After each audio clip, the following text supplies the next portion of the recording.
to carrying out what the president wants to do in 2 months and stopped by the court more than the entire 4 years of the Biden administration.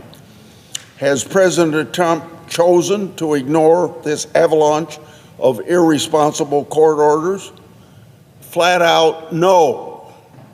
He's appealed these outrageous decisions just as he promised he would do when he said, quote, "I always abide by the courts, and then I'll have to appeal it."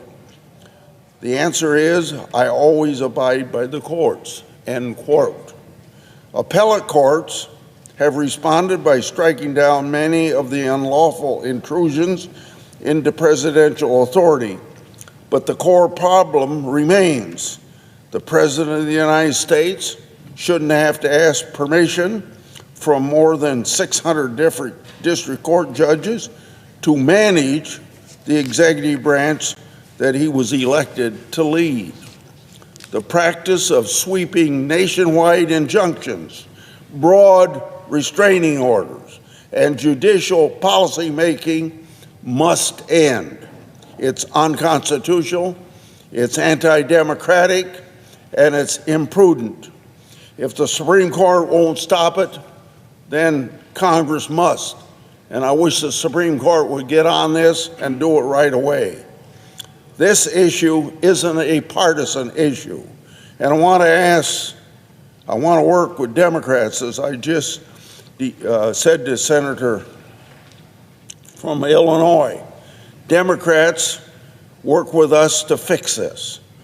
In the past, Democrats and Republicans have both criticized nationwide injunctions and the power of individual district judges. My Democratic colleagues have even proposed legislation to rein in some of these abuses. You don't have to take my word for it. In 2022, Justice Ella Kagan correctly observed, quote, "It just can't be right that one district judge can stop a nationwide policy in its tracks and leave it stopped for the years it takes to go through the normal process."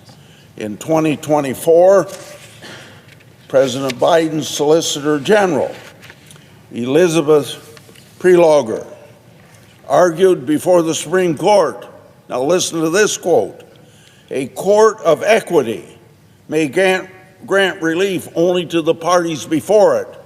The district court violated that principle by issuing a universal injunction purporting to enjoin the act itself and forbidding the enforcement of the act even against non-parties," end quote. So, as I told Senator Durbin, I hope to soon be holding a hearing in the Senate Judiciary Committee to address this matter and even introduce legislation to end these abuses. And that's why I hope we can make it a Democrat and Republican colleagues joining in this effort. For the resolution at hand, Mr. President, I propose an amendment. So it reads, quote, "The Constitution of the United States and established precedents require the executive branch to comply with all lawful federal court rulings. This simple change of one word, lawful, will show that Congress expects both the executive branch and the judicial branch to respect the rule of law and constitutional constraints. My amendment mirrors what the Chief Justice said in 2024. The Chief Justice rightly raised concerns about the intimidation and the threats leveled at the court in the wake of the Dobbs decision. He said, quote, "The final threat to judicial independence is defiance of judgments lawfully entered by courts of competent jurisdiction," end of quote. Had no problem adding the word lawful in. We shouldn't have it any other way. So I ask, therefore, the senator, my friend from Illinois, to modify his request such that the Grassley amendment to the resolution at the next be considered and agreed to. Is there an objection to the modification? Mr. President. Senator from Illinois. Mr. President, reserving the right to object, the resolution that I offer today is short and straightforward. It is not complicated.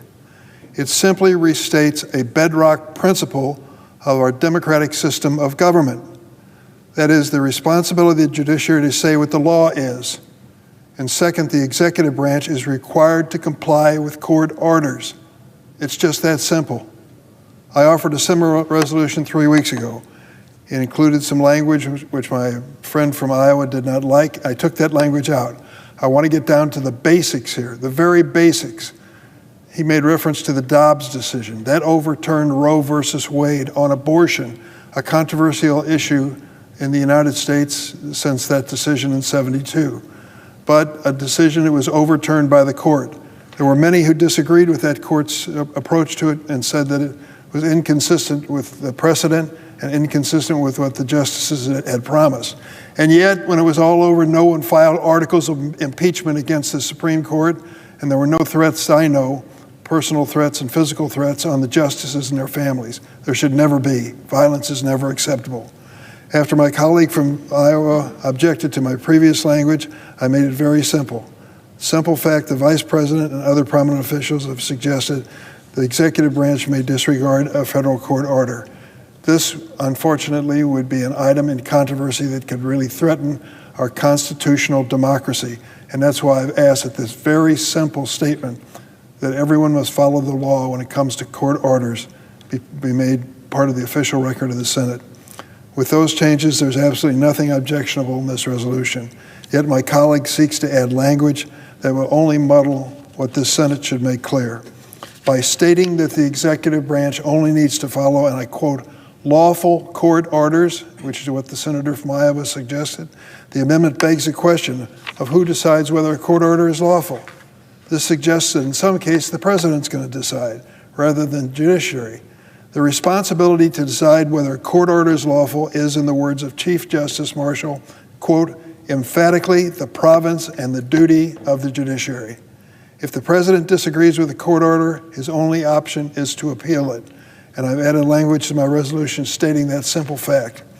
Otherwise, the president would be above the law. America does not accept it, the Constitution does not accept it, and we should be bold enough and courageous enough to stand on a bipartisan basis and reject it as well.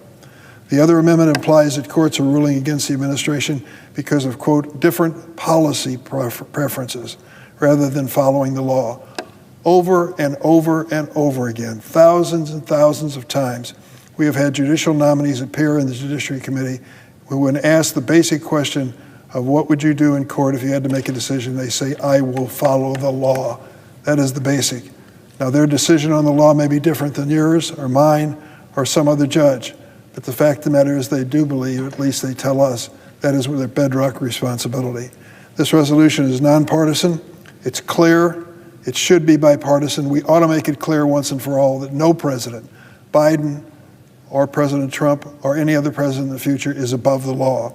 Any further amendment is unnecessary, undermines a simple, straightforward message which we should stand together and speak.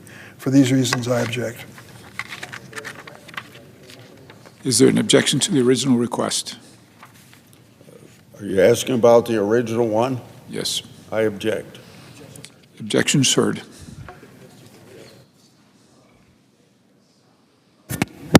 Mr.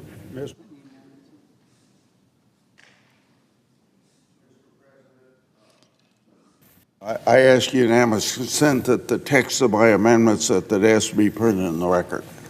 Without objection.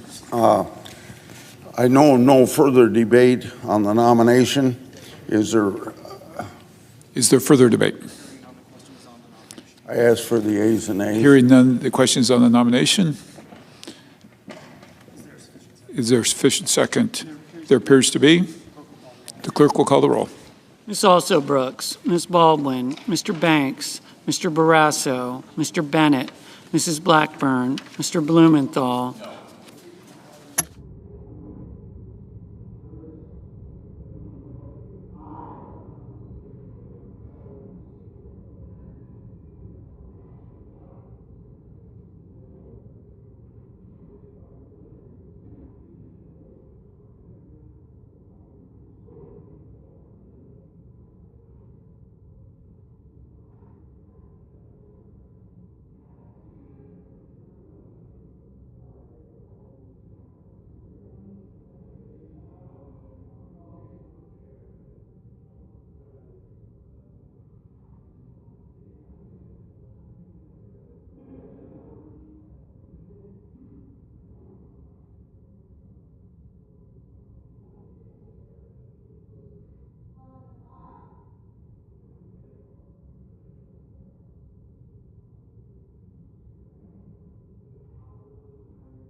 Ms. Blunt Rochester, Mr. Booker, Mr. Bozeman, Mrs. Britt,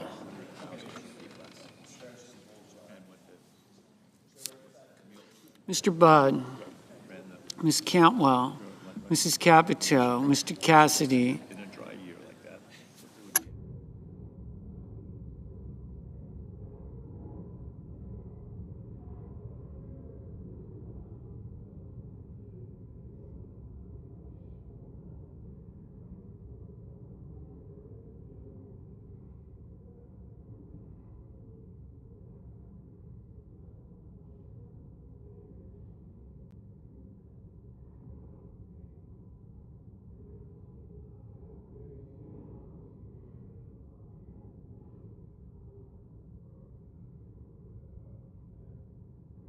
Mr. Cassidy, Ms. Collins, Mr. Coons, Mr. Cornyn, Ms. Cortez Masto, Mr. Cotton, Mr. Kramer, Mr. Crapo, Mr. Cruz,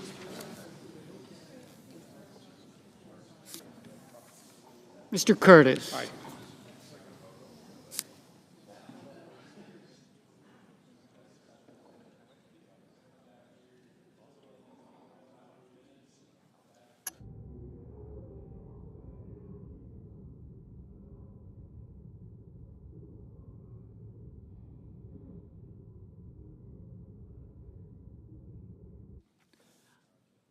Mr. Daines, Ms. Duckworth, Mr. Durbin, Ms. Ernst, Mr. Fetterman, Mrs. Fisher, Mr. Gallego, Mrs. Gillibrand, Mr. Graham, Mr. Grassley, Mr. Haggerty, Ms. Hassan, Mr. Hawley, Mr. Heinrich, Mr. Hickenlooper, Ms. Hirono, Mr. Hoven, Mr. Husted, Mrs. Hyde-Smith, Mr. Johnson,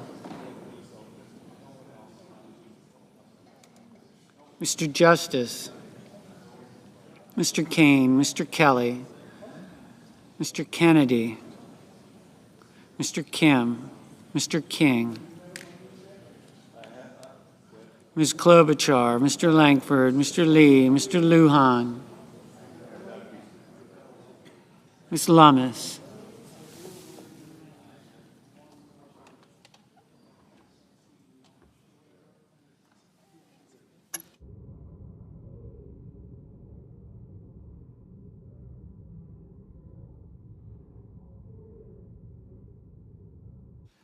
Ms. Lummis, Mr. Markey, Mr. Marshall, Mr. McConnell,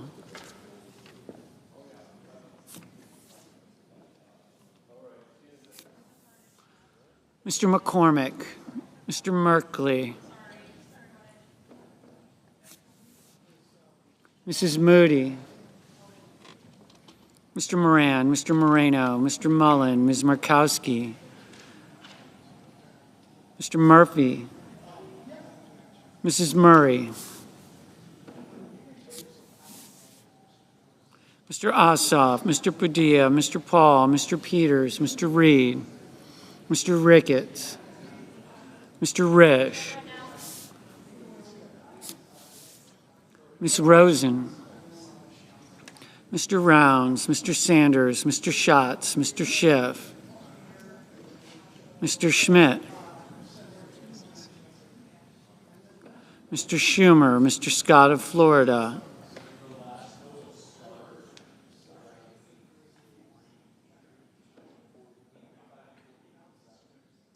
Mr. Scott of South Carolina,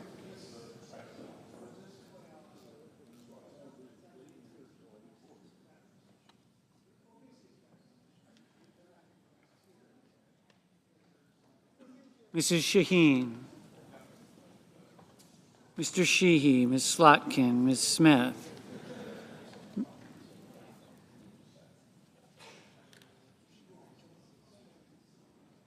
Mr. Sullivan, Mr. Thune, Mr. Tillis, Mr. Tuberville,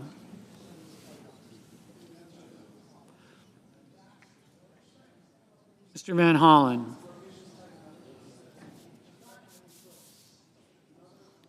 Mr. Warner, Mr. Warnock, Ms. Warren, Mr. Welch, Mr. Whitehouse, Mr. Wicker, Mr. Wyden, Mr. Young.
Senators voting in the affirmative: Crapo, Curtis, Graham, Grassley, Husted, Langford, Lummis, McCormick, Moreno, Paul, Ricketts, Rounds, Scott of Florida, Sheehy, Sullivan, Thune, Tuberville, Wicker, and Young. Senators voting in the negative: Bennett, Blumenthal, Duckworth, Durbin, Gillibrand, Hassan, Kelly, Murphy, Padilla, Schatz, and Schiff. Mrs. Britt, aye. Mr. Cassidy, aye.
Mrs. Fisher. Mrs. Fisher, aye.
Mrs. Blackburn. Mrs. Blackburn, aye.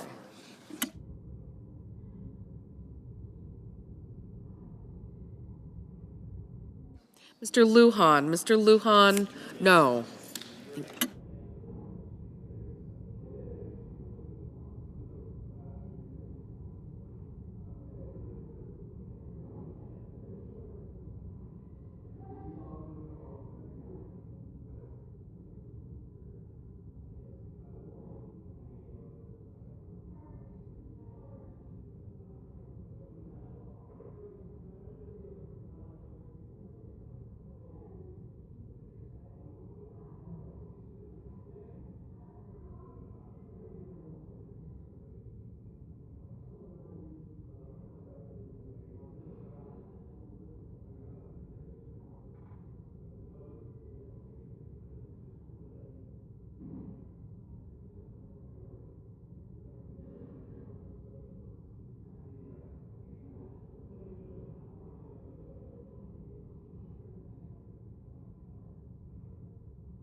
Mr. Tillis. Mr. Tillis, aye.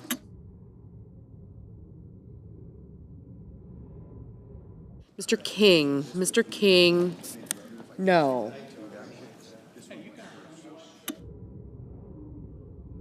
Mr. Justice. Mr. Justice, aye. Mr. Kennedy. Mr. Kennedy, aye.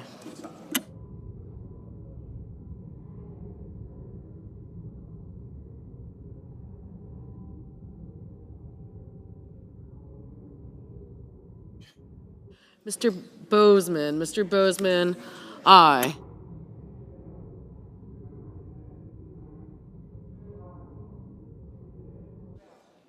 Mr. Wyden. Mr. Wyden, no.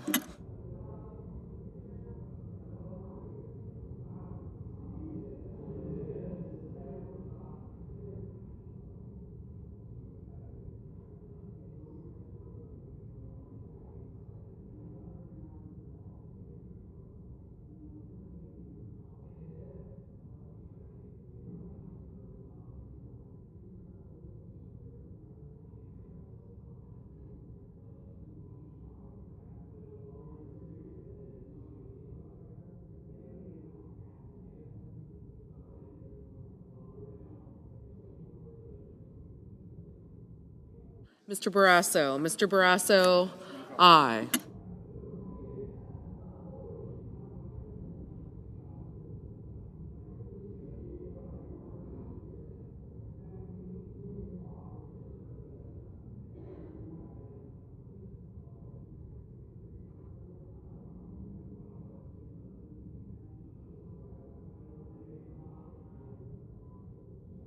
Ms. Baldwin, Ms. Baldwin, no.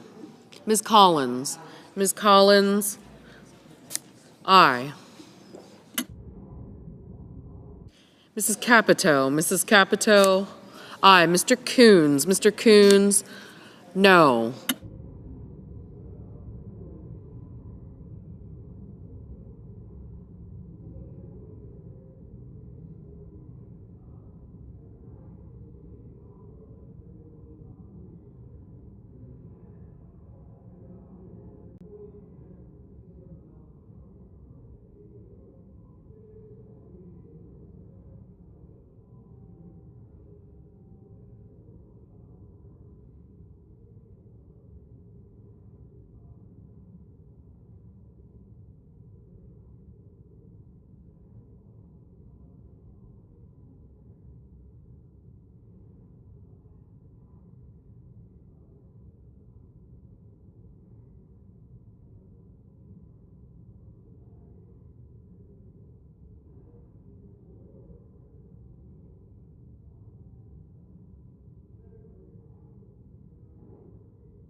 Mr. Moran, Mr. Moran, aye.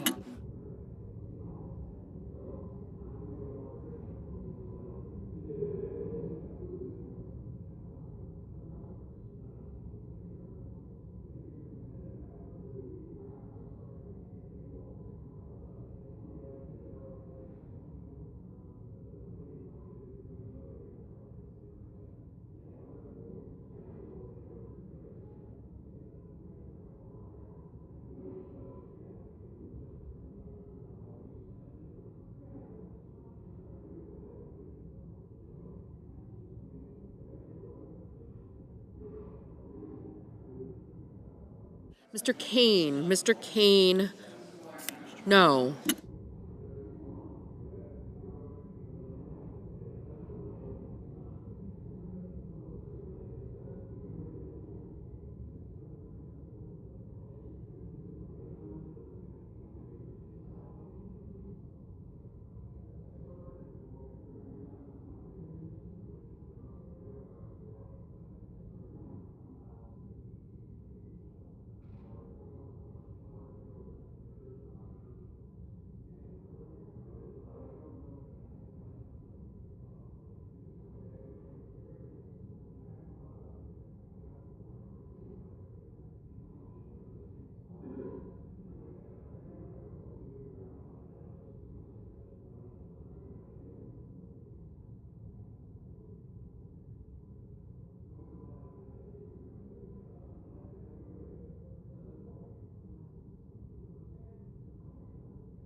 Mr. Cotton. Mr. Cotton, aye.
Mr. Mullen. Mr. Mullen, aye.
Mr. Marshall. Mr. Marshall, aye.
Mr. Budd.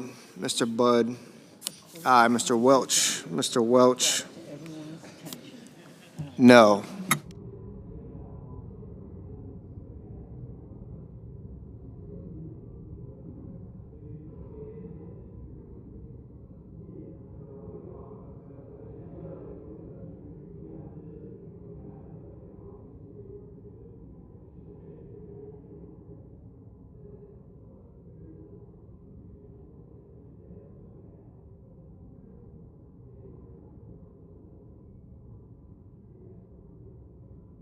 Miss Also Brooks. Miss Also Brooks, no. Miss Smith.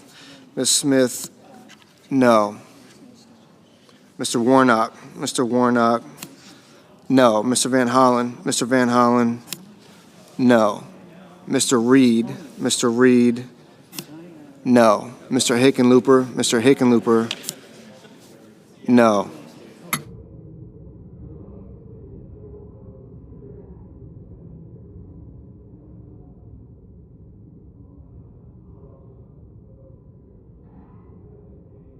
Miss Blunt Rochester. Miss Blunt Rochester, No.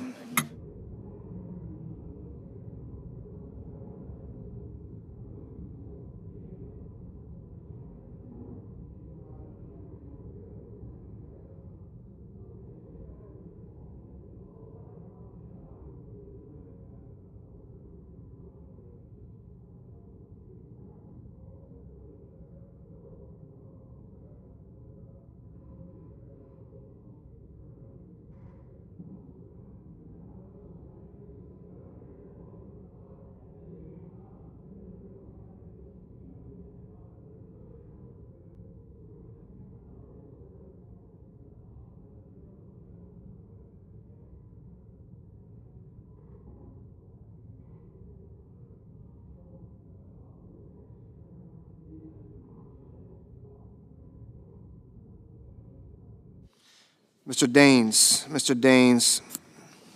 Aye. Mrs. Hyde-Smith. Mrs. Hyde-Smith. Aye.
Ms. Cortez Masto. Ms. Cortez Masto. No. Mr. Hoven. Mr. Hoven. Aye.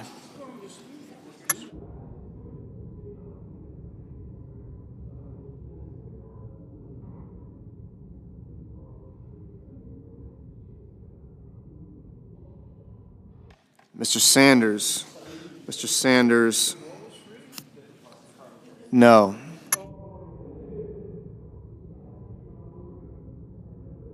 Mr. Johnson. Mr. Johnson. Aye.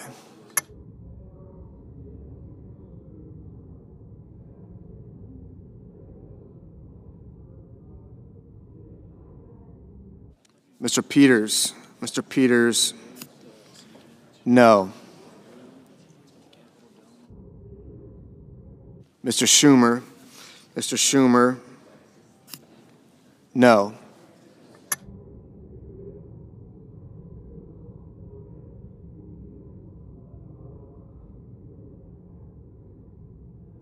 Mr. Scott. Mr. Scott of South Carolina. Aye. Mr. Kim. Mr. Kim. No. You did, Senator. Mrs. Shaheen. Mr. Shaheen. No.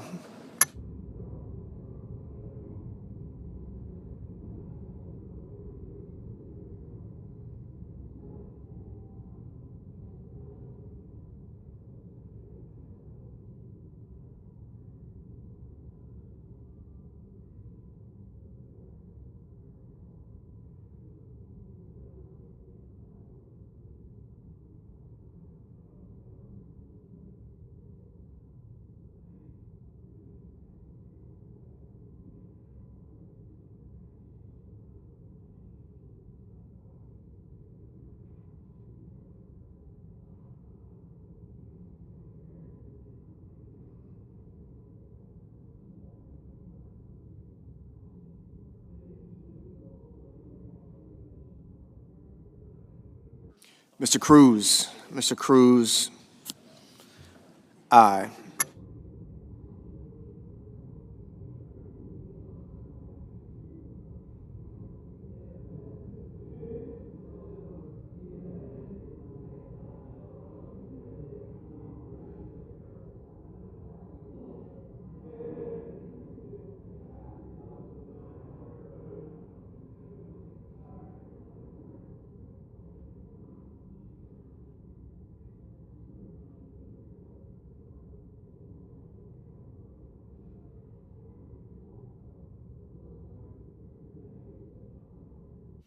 Mr. Gallego.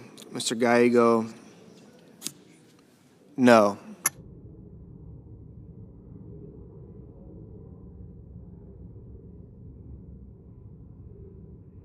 Mr. McConnell. Mr. McConnell, aye.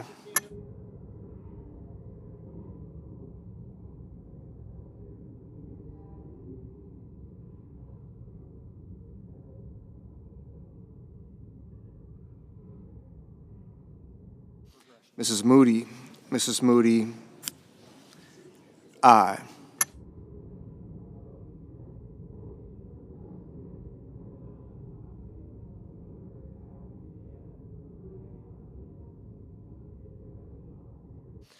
Ms. Rosen. Ms. Rosen, no.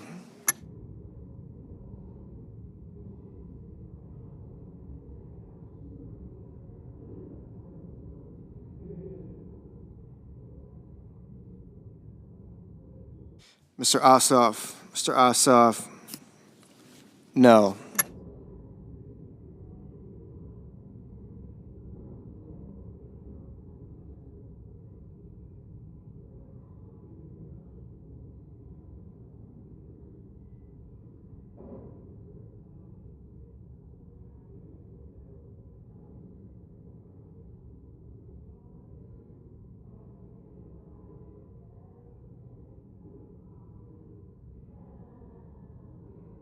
Ms. Murkowski. Ms. Murkowski, aye.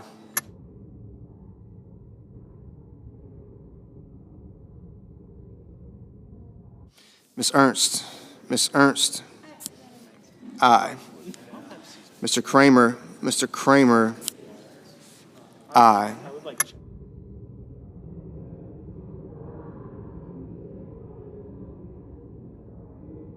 Ms. Hirono. Ms. Hirono, no.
Mr. Risch. Mr. Risch, aye.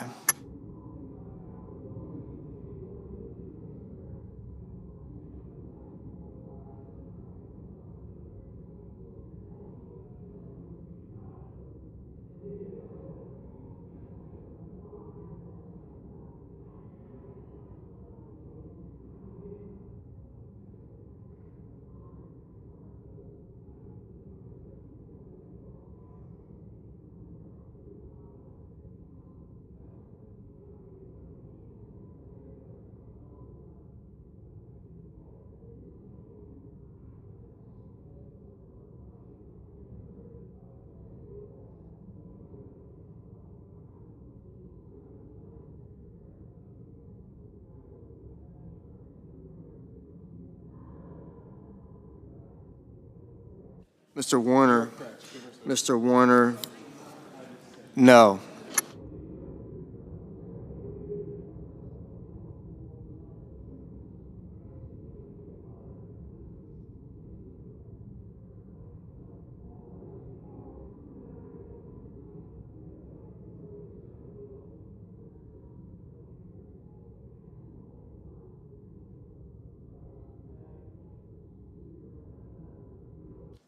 Mrs. Murray, Mrs. Murray,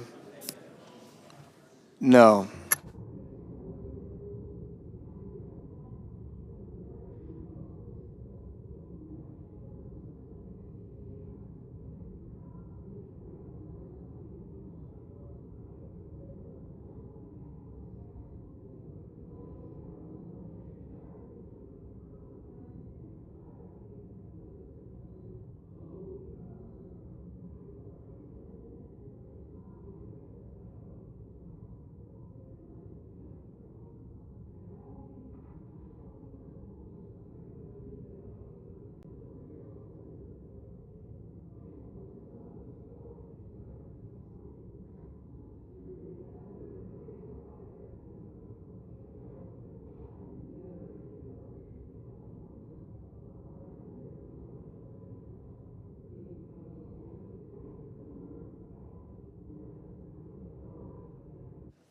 Mr. Whitehouse, Mr. Whitehouse, no.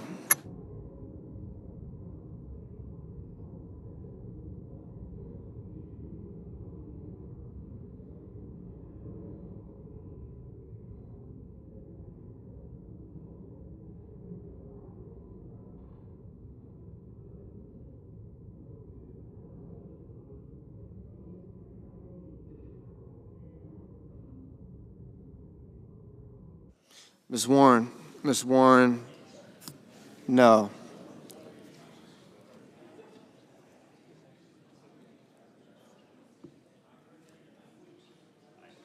Mr. Lee, aye.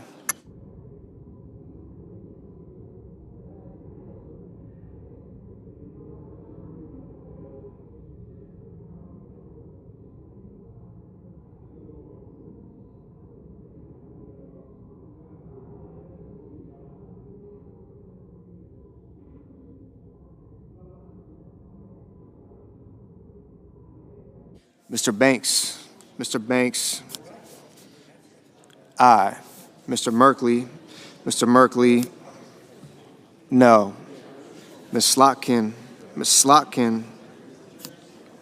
no. Mr. Fetterman, no.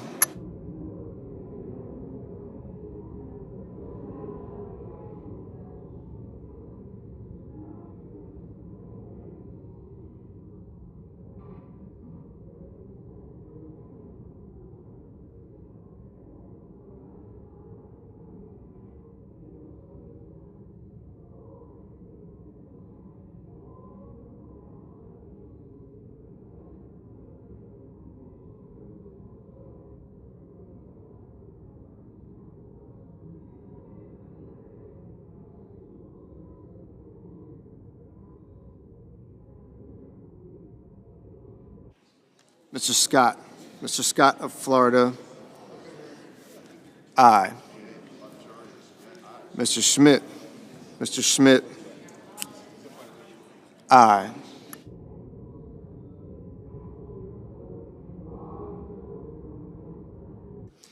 Ms. Klobuchar,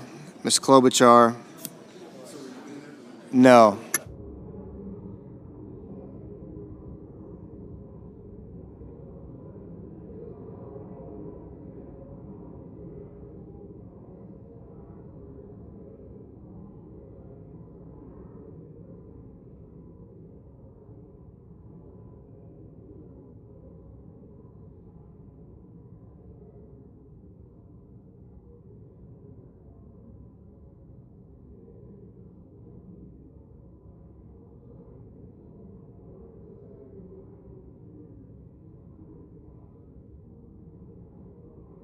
Mr. Booker, no. Mr. Cornyn, aye.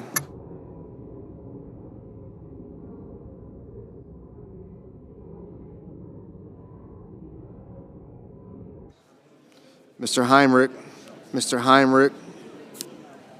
no. Mr. Hawley, aye.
Mr. Markey, Mr. Markey, no.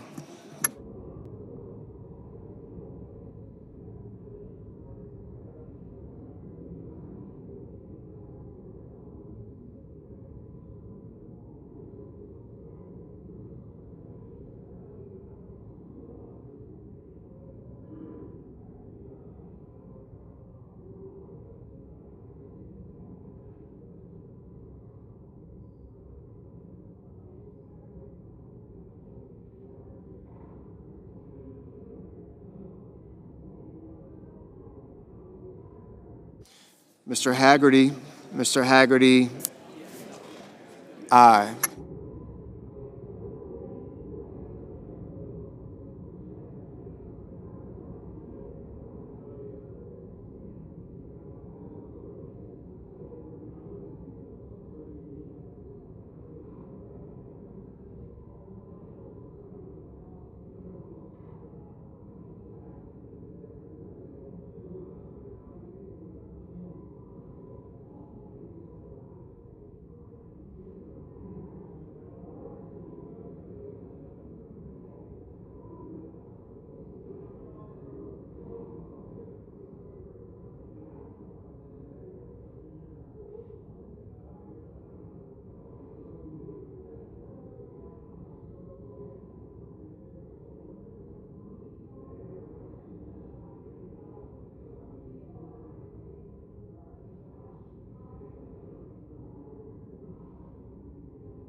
Ms. Cantwell, Ms. Cantwell, no.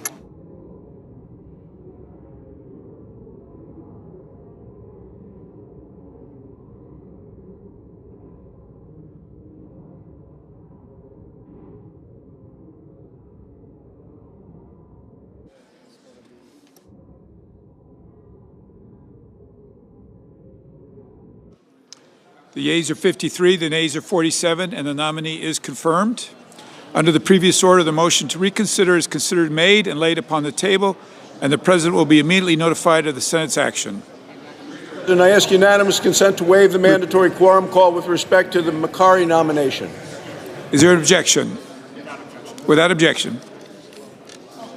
The clerk will report the motion to evoke cloture. Cloture motion. We, the undersigned senators, in accordance with the provisions of Rule 22 of the Standing Rules of the Senate, do hereby move to bring to a closed debate on the nomination of Martin Makary of Virginia to be Commissioner of Food and Drugs, Department of Health and Human Services, signed by 16 senators. By unanimous consent, the mandatory quorum call has been waived. The question is it the sense of the Senate that debate on the nomination of Martin Makary of Virginia to be Commissioner of Food and Drugs, Department of Health and Human Services shall be brought to a close? The yeas and nays are mandatory under the rule. The clerk will call the roll. Ms. Alsor-Brooks. Okay. Ms. Baldwin. Thank you. Daines. Yep. Thank you. Marshall.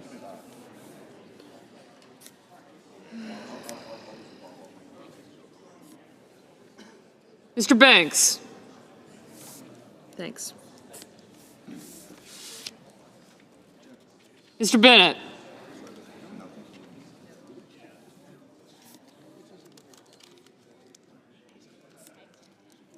Thank you.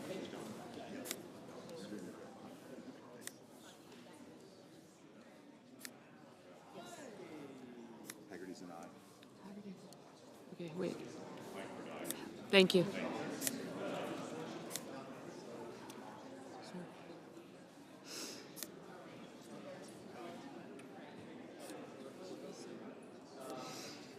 Mr. Blumenthal.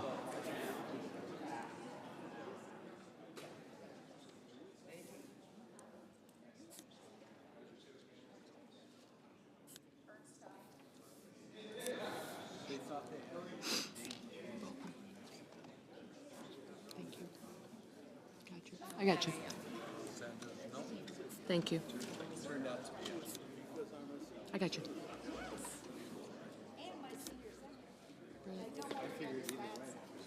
Bozeman. Thank you. Thank you.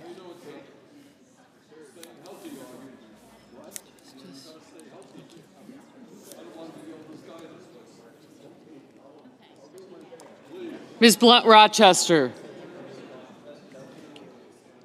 Mr. Booker. Mr. Bozeman, Mrs. Britt, Mr. Budd, Ms. Cantwell, Mrs. Capito, Mr. Cassidy.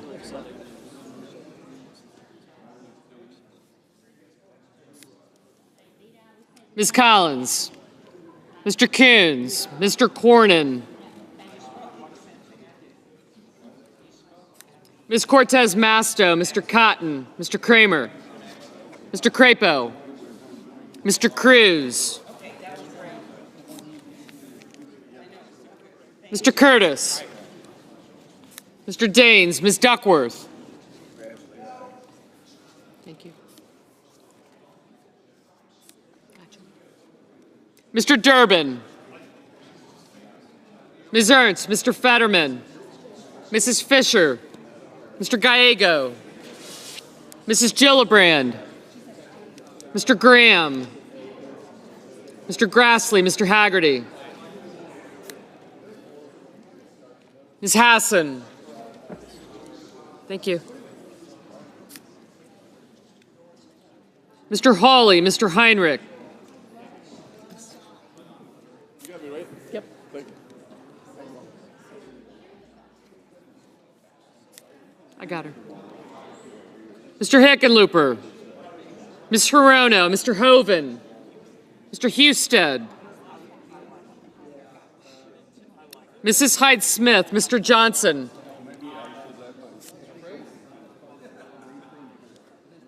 Mr. Justice, Mr. Kane, Mr. Kelly, Mr. Kennedy, Mr. Kim, When I grow up, I want to be you. Mr. King, Oh, yeah, you think I don't have much more to go, do you? Not if you're the standard. Ms. Klobuchar, Mr. Langford, Mr. Lee, Mr. Lujan, Ms. Lummis, Mr. Markey, Mr. Marshall, Mr. McConnell, Mr. McCormick. Thank you. Mr. Merkley, Mrs. Moody, Mr. Moran, Mr. Marino, Mr. Mullen, Ms. Murkowski, Mr. Murphy,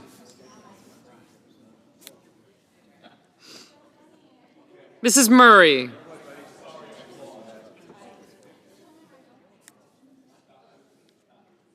Mr. Ossoff, Mr. Padilla, Mr. Paul, Mr. Peters, Mr. Reed, Mr. Ricketts, Mr. Risch, Mr. Rosen, Mr. Rounds. Did I just see it? Mr. Sanders, Mr. Schatz, Mr. Schiff, Mr. Schmidt, Mr. Schumer, Mr. Scott of Florida, Mr. Scott of South Carolina, Mrs. Shaheen, Mr. Sheehy, Ms. Slotkin, Ms. Smith, Mr. Sullivan, Mr. Thune, Mr. Tillis, Mr. Tuberville,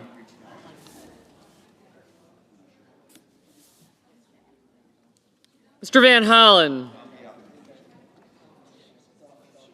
Mr. Warner, Mr. Warnock, Ms. Warren, Mr. Welch, Mr. Whitehouse, Mr. Wicker, Mr. Wyden, Mr. Young,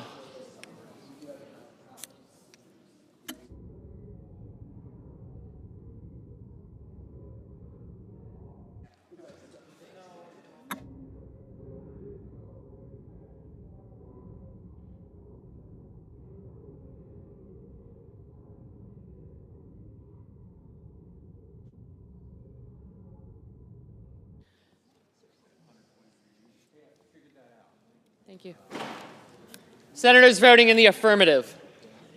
Barrasso, Bozeman, Britt, Budd, Capito, Cornyn, Cotton, Kramer, Crapo, Cruz, Crapo, Curtis, Daines, Ernst, Fisher, Graham, Grassley, Haggerty, Hawley, Husted, Hyde-Smith, Johnson, Justice, Kennedy, Langford, Lummis, Marshall, McConnell, Moody, Moran, Mullen, Murkowski, Paul, Risch, Schmidt, Scott of Florida, Scott of South Carolina, and Tillis. Senators voting in the negative. Also Brooks, Baldwin, Blunt Rochester, Booker, Cantwell, Coons, Cortez Masto, Duckworth, Fetterman, Gallego, Heinrich, Hirono, Kane, Kelly, King, Klobuchar, Markey, Merkley, Murray, Ossoff, Rosen, Sanders, Schatz, Schumer, Slotkin, Smith, Warner, Warnock, Warren, Welch, and Whitehouse. Ms. Collins, aye.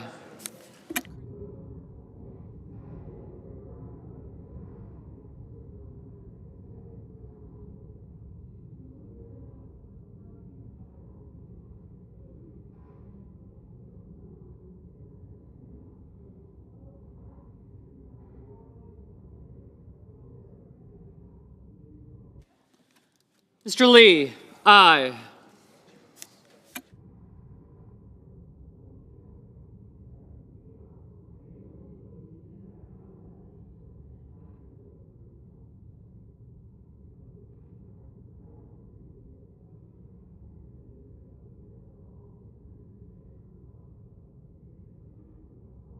Mr. Kim, no.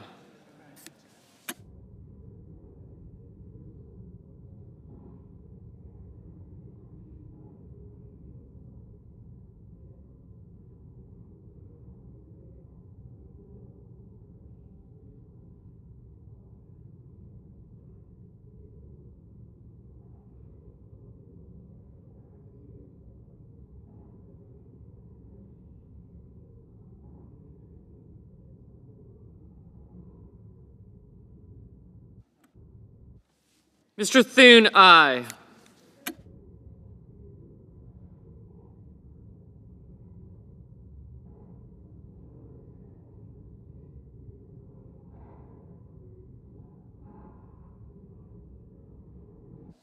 Mr. McCormick, aye.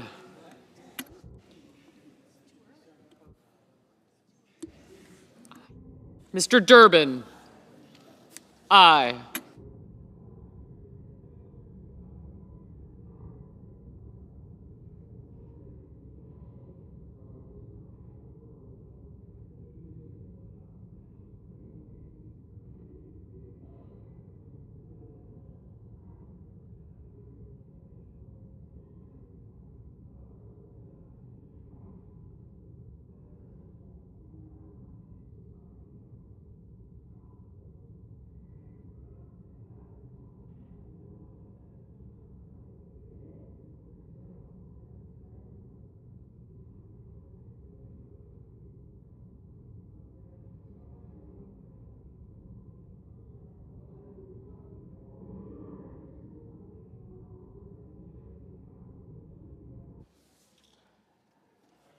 Ms. Hassan, aye.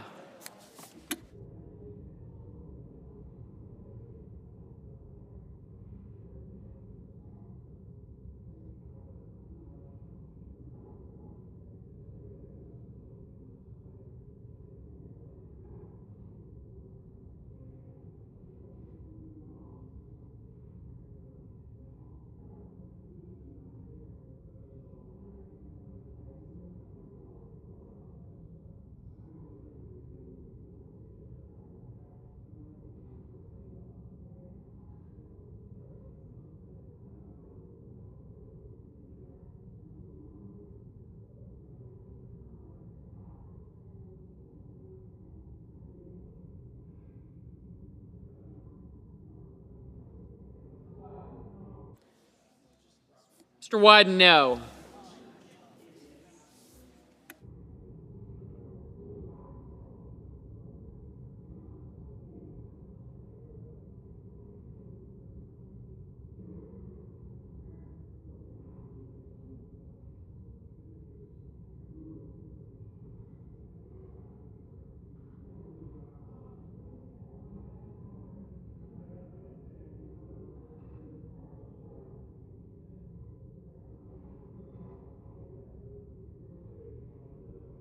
Mr. Bennett, no.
Mr. Hoven, aye.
Mr. Sheehy, aye.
Mr. Schiff, no.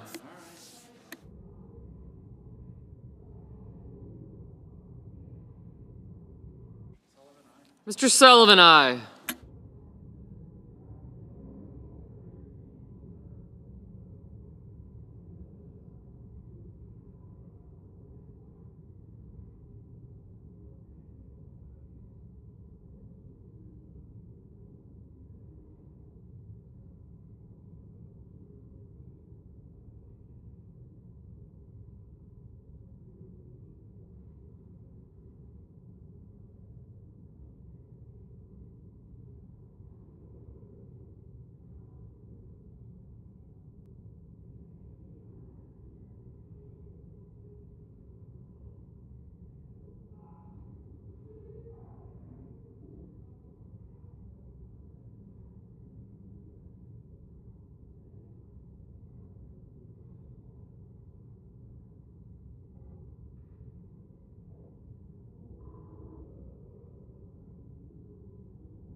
Mr. Marino, aye.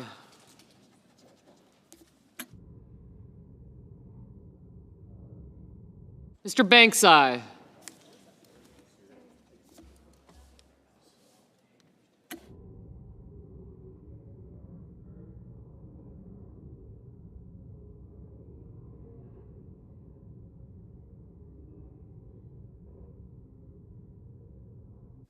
Mr. Cruz, aye.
Mrs. Blackburn, aye. Mr. Peters, no.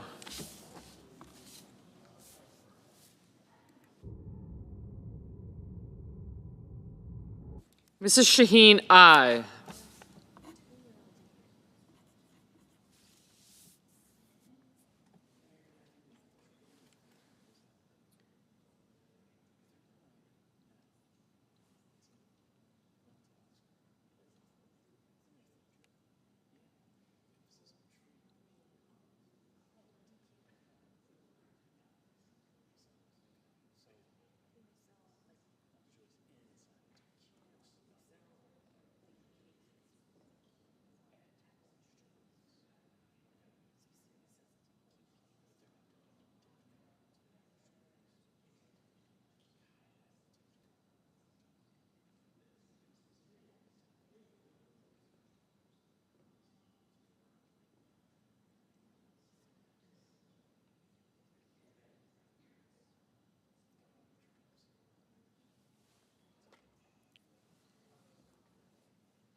Mr. Murphy, no.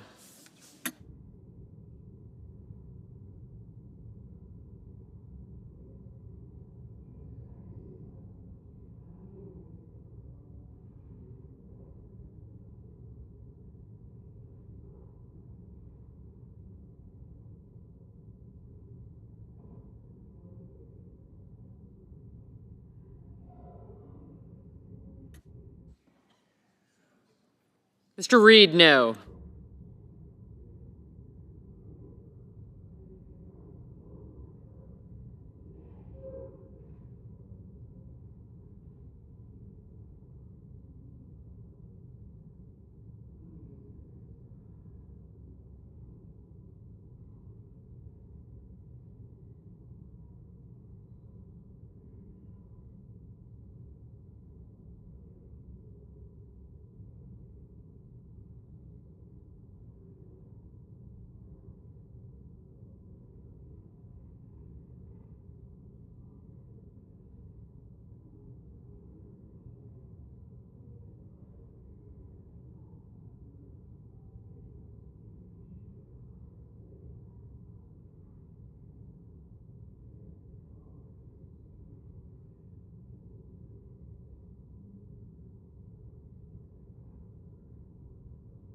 Mr. Tuberville, aye.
Mr. Young, aye.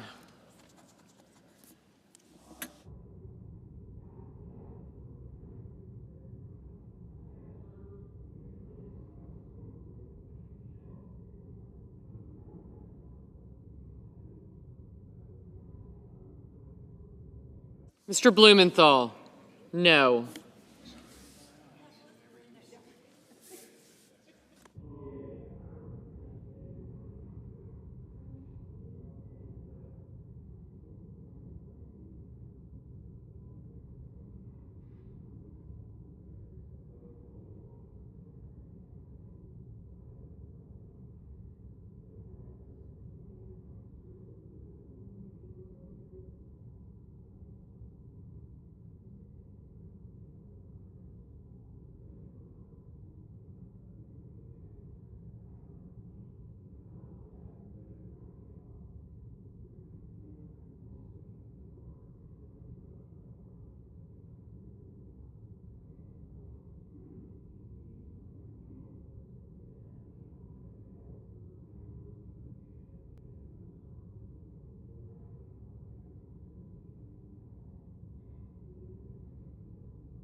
Mr. Cassidy, aye.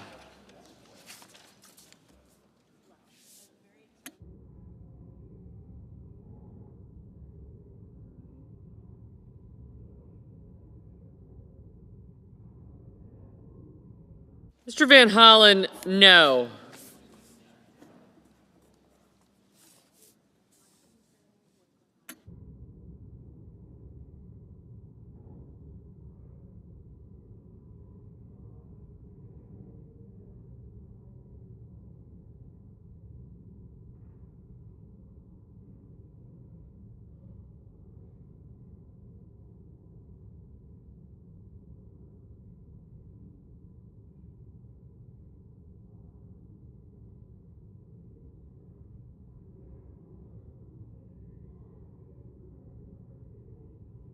Mr. Hickenlooper, no. Mr. Padilla, no.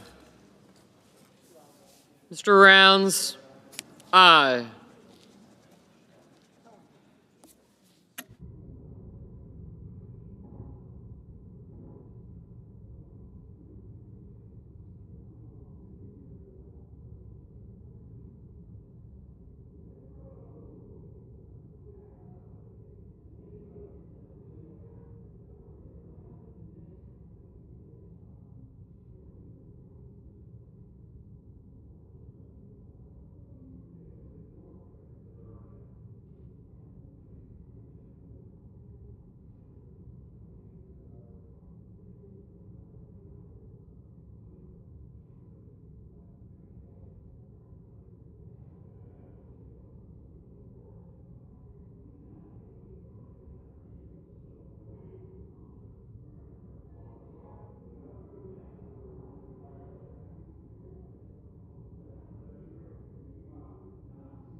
Mr. Lujan, no.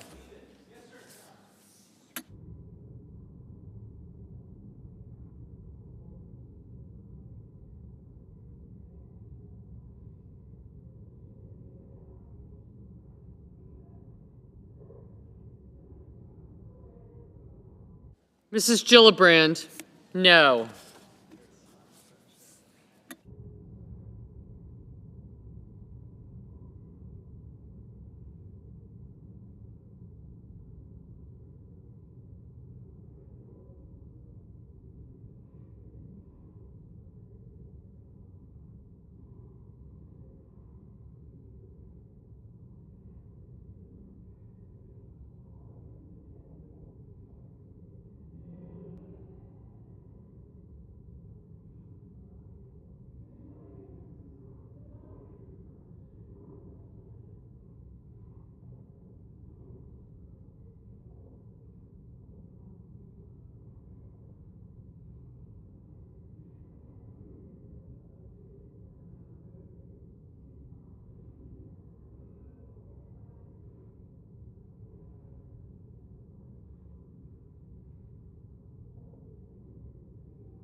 Mr. Wicker, aye.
Mr. Ricketts, aye.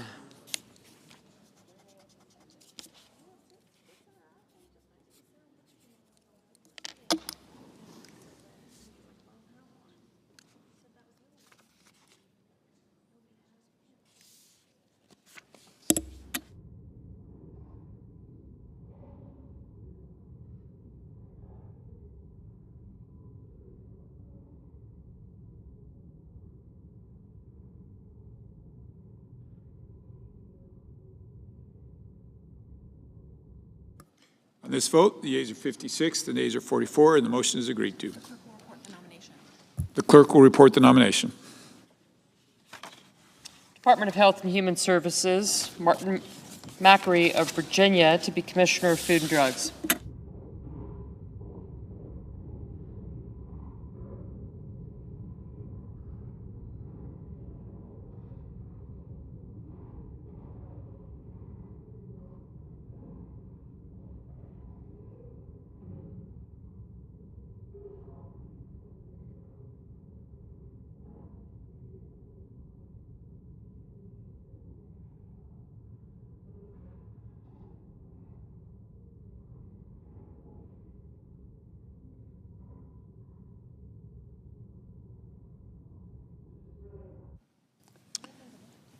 The senator from Vermont. Thank you. Mr. President, as you know, in 1791, our nation's founders had the boldness to ratify the First Amendment to the Constitution. At the time, it was an extremely radical concept, protecting our fundamental individual freedoms to religion, to speech, to assembly, to the right to petition the government, and to have a free press that would operate without fear or government censorship. The First Amendment deeply reflects our new nation's view that we can have a society where individuals can freely voice their views, participate in civic life, and hold our political leaders accountable.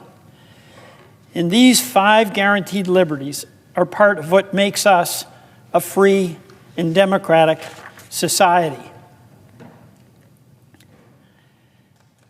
Mr. President, I believe that all of the members of the U.S. Senate share their commitment to the First Amendment, but there's extreme divisions among us about what that means. Let me explain where I do believe right now there is a significant assault on the First Amendment. President Trump has sought to silence or to punish journalists who report negatively on him.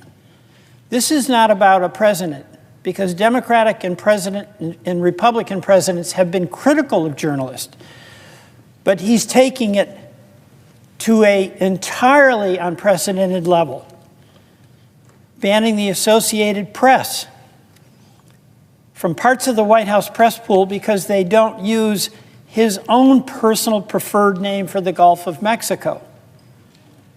He's controlling the viewpoint of the Associated Press, and they're not relenting. He's called the department, in his speeches at the Department of Justice, President Trump said that the press that reports on him negatively should be, and this was his word, illegal. At the FCC, the chairman has opened investigations into press organizations that it doesn't like, PBS and NPR. That's not an investigation that was opened on the basis of a determination by the full commission. In fact, 2 members have been fired, but on the political preferences of the Trump administration. And of course, we've had lawsuits against the press when the president did not like a report of a poll that was printed in a newspaper in Iowa. I'm very concerned about attacks on the freedom of speech. We've had executive orders that target law firms because the president did not like some members of that law firm and who they represented. And the president has issued executive orders punishing firms that represent his political opponents and who are, in his opinion, were involved in litigation against him when he was a private citizen. This is not an investigation based upon, this is not actually an assault based upon an investigation. It's an attack that's based upon the personal annoyance of the president himself. We're seeing in the Trump administration arresting students who are in the country legally. They're here legally, and they're arrested not because they committed a crime, but because they took a viewpoint that the president disagreed with. And we've even seen the censoring of words that the administration doesn't like. And there's a whole list of words that cannot be used. And of course, one of the incredibly petty examples that shows how extreme this is and how wanton it is was removing references to the Enola Gay from the Department of Defense websites because it included the word gay. You know, this is a very important inflection point in our democracy. The First Amendment is being challenged by the executive, who's unraveling the protections that have been absolute through thick and thin. We all in this chamber have to stand up for the First Amendment, and we can have disagreements on the speech that we agree with and we disagree with vehemently. But our obligation as a separate branch of government, as members of the U.S. Senate, is to defend the rights of people to have free speech, whether they agree with our political position or they don't. So all of us, Mr. President, must defend to our core the constitutional rights so essential to the well-being of our democracy: the freedom of speech, freedom of religion, freedom of assembly, freedom to petition government, and of course, the freedom of the press. Mr. President, I yield back.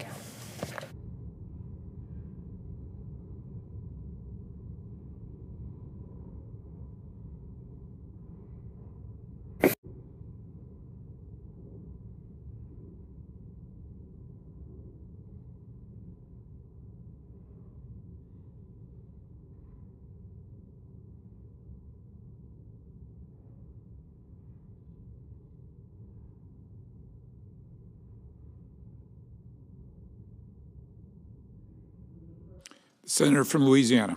Thank you, Mr. President. Mr. President, I want to talk a few minutes tonight about a couple of topics, only one if I run short of time, because I don't want to delay our vote. The first topic I'd like to talk about, I know it's very sensitive, is trade and tariffs. They have both been much in the news lately. There are really only two reasons why a country would impose a tariff. And every country in the world, to my knowledge, does have tariffs. But there are only two reasons for a country to impose a tariff. First, for national security. I think it's virtually unchallenged that China, if it could, would destroy the United States of America. Not the people of China, but the government of China. I regret to say that, and I hope someday we'll live in a world where that isn't the case, but I think it's undoubtedly and unconditionally the truth. So if China is determined to let me try to use a more neutral word, to undermine the United States of America, I could see where we would want to limit some of our goods, such as, let's say, semiconductor design equipment. We would limit the sale of some of our precious technology to China. That's what I mean by national security. But the other reason, and the reason that most countries use a tariff, is to protect the domestic industry. Let me give you an example. These are not two countries, but they're two states, and this would be unconstitutional, but I think it'll serve my purpose.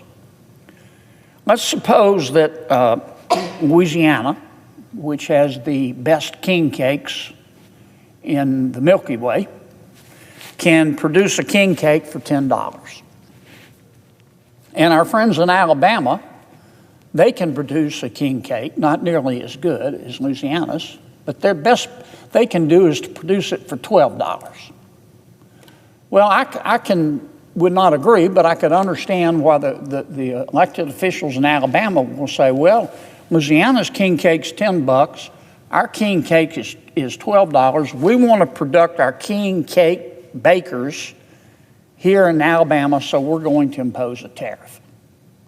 What would that do? Let's suppose they impose a $4 tariff. So now the king cake, better king cake made in Louisiana, sold in Alabama would cost $14, and that would force people to buy the $12 Alabama king cake. Now, my personal opinion is that most Alabamians, who are very smart people, would pay extra for the Louisiana king cake because it's so much better. But that's how tariffs work. If you have a domestic industry, like a king cake bakery, and you want to protect it from competition to allow it to grow and employ the people in that particular country, then you impose a tax, a tariff, on folks on the outside of your country who want to sell into your country. I want to say this unequivocally. Canada is one of my favorite countries in the world. And the American people and the people of Canada are friends. And I would like our economies to be friends. And I mean that. But lately we've been having a gentle disagreement. Some would say not so gentle, in terms of tariffs and trade and our economy. Canada and the United States of America do a lot of business with each other. In 2024, the United States sold to the people of Canada about $350 billion in goods. It's a lot of goods, $350 billion. Canada sold Canadian goods to the United States in the amount of $412 billion. So there's what we call a trade deficit of $63 billion. And then you drill a little deeper and you realize that the U.S. economy is 10 times bigger than the Canadian economy. And the population of the United States of America is 8 times bigger than the population of Canada. Canada has 41 million people. America has 340 million. So you step back for a second and you go, huh. Now, the United States is 8 times bigger, and our economy is 10 times larger than Canada's. But yet Canada is selling more of its goods into the United States than the United States is selling into Canada. Any fair-minded person would have to conclude, Mr. President, that it's because of tariffs. It's because the Canadian tariffs on American goods are higher than the American tariffs on Canadian goods. And that's what the dispute is all about. President Trump, who believes passionately in the virtue of tariffs, thinks that the tariffs ought to be equal, that there shouldn't be a trade deficit. Now, trade is very complicated, and I don't think that all trade deficits are bad. I'm also not saying that all trade deficits are good. Trade in the complex global economy today is very complex. But I see the president's point. I'm not suggesting that I agree with the president on everything about tariffs, but when you've got your neighboring country and good friend is 8 times smaller than you are, and in terms of population, it's 10 times smaller than you are, and your neighbor is selling $63 billion more in goods to you than you're selling to them, that seems kind of unfair. And the president, as we all know, has made that point very vociferously. In response, the Canadian government, the new Prime Minister Carney, he's pretty much bowed up. When President Trump said, well, the tariffs are uneven, so I'm going to raise American tariffs, President Carney has bowed up and said, well, President Trump, you don't believe in free trade. You're not a free trader. If you raise your tariffs, then I'm going to raise mine even more. And that's how you get into a trade war. And I don't want a trade war. And I don't think Prime Minister Carney wants a trade war. And I don't think President Trump wants a trade war. But I think Prime Minister Carney is wrong when he says that President Trump is not a free trader. President Trump is a free trader, but like most of us, he also believes in fair trading as well. So here's my respectful, gentle challenge to Prime Minister Carney tonight. Prime Minister Carney, you have criticized President Trump, and I see your point of view. You said because he's raising tariffs on Canada, that President Trump doesn't believe in free trade. You have said that he believes in tariffs. And you have said Mr. Carney, you're going to change your tariffs. I hope Prime Minister Carney does change his tariffs. But I hope he does so in a way that we have a race to the top and not to the bottom. Rather than the Prime Minister of Canada raising tariffs on the United States of America after the United States of America raises tariffs on Canada, which will cause us friends to have a trade war, I would respectfully suggest to the Prime Minister of Carney of Canada that he should reduce tariffs to zero. He should reduce all Canadian tariffs on United States goods to zero. And then turn to President Trump and say, I'm asking you to remove all tariffs on Canada as well. Now, if Prime Minister Carney believes in free trade, and I take him at his word that he does, and if President Trump believes in free trade, but fair trade, and I take him at his word that he does, then let's both go to zero. How much freer can trade be? How much fairer can trade be? Let's avoid a trade war. Let's let those good Canadian companies compete with good American companies in selling goods into the United States. And let's let those good American companies compete with those good Canadian companies in terms of selling goods into Canada. And may the best, cheapest product win. That's my respectful challenge to Prime Minister Carney tonight. If you think President Trump's being unfair and is not a free trader, then reduce your tariffs to zero and ask President Trump to reduce our tariffs to zero on Canada. And let's go back to being friends again. I want to talk briefly on another topic. Martin King famously said that the arc of the moral universe The arc of the moral universe is long, but it bends toward justice. Smart man, he was right. And if you believe in the fundamental goodness of humans, I'm not saying there's not some evil in all of us, but the fundamental goodness of humans, and you know he was right. The arc of the moral universe is long, but it bends toward justice. This month, we finally got justice with respect to one of the individuals and one of the companies that, in my opinion, helped cause the coronavirus.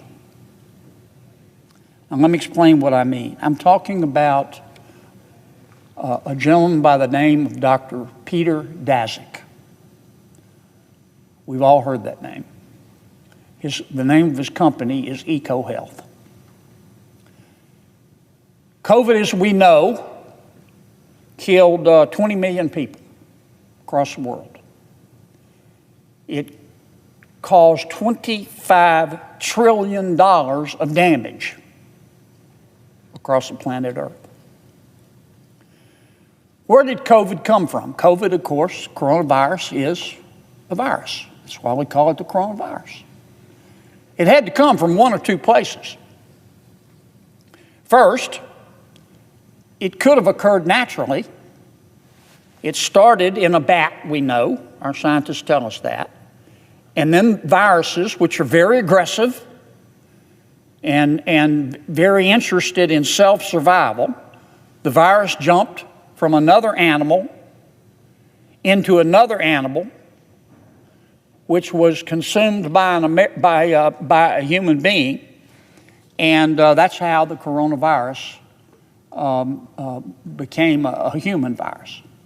Occurs naturally, jumps from one animal to another.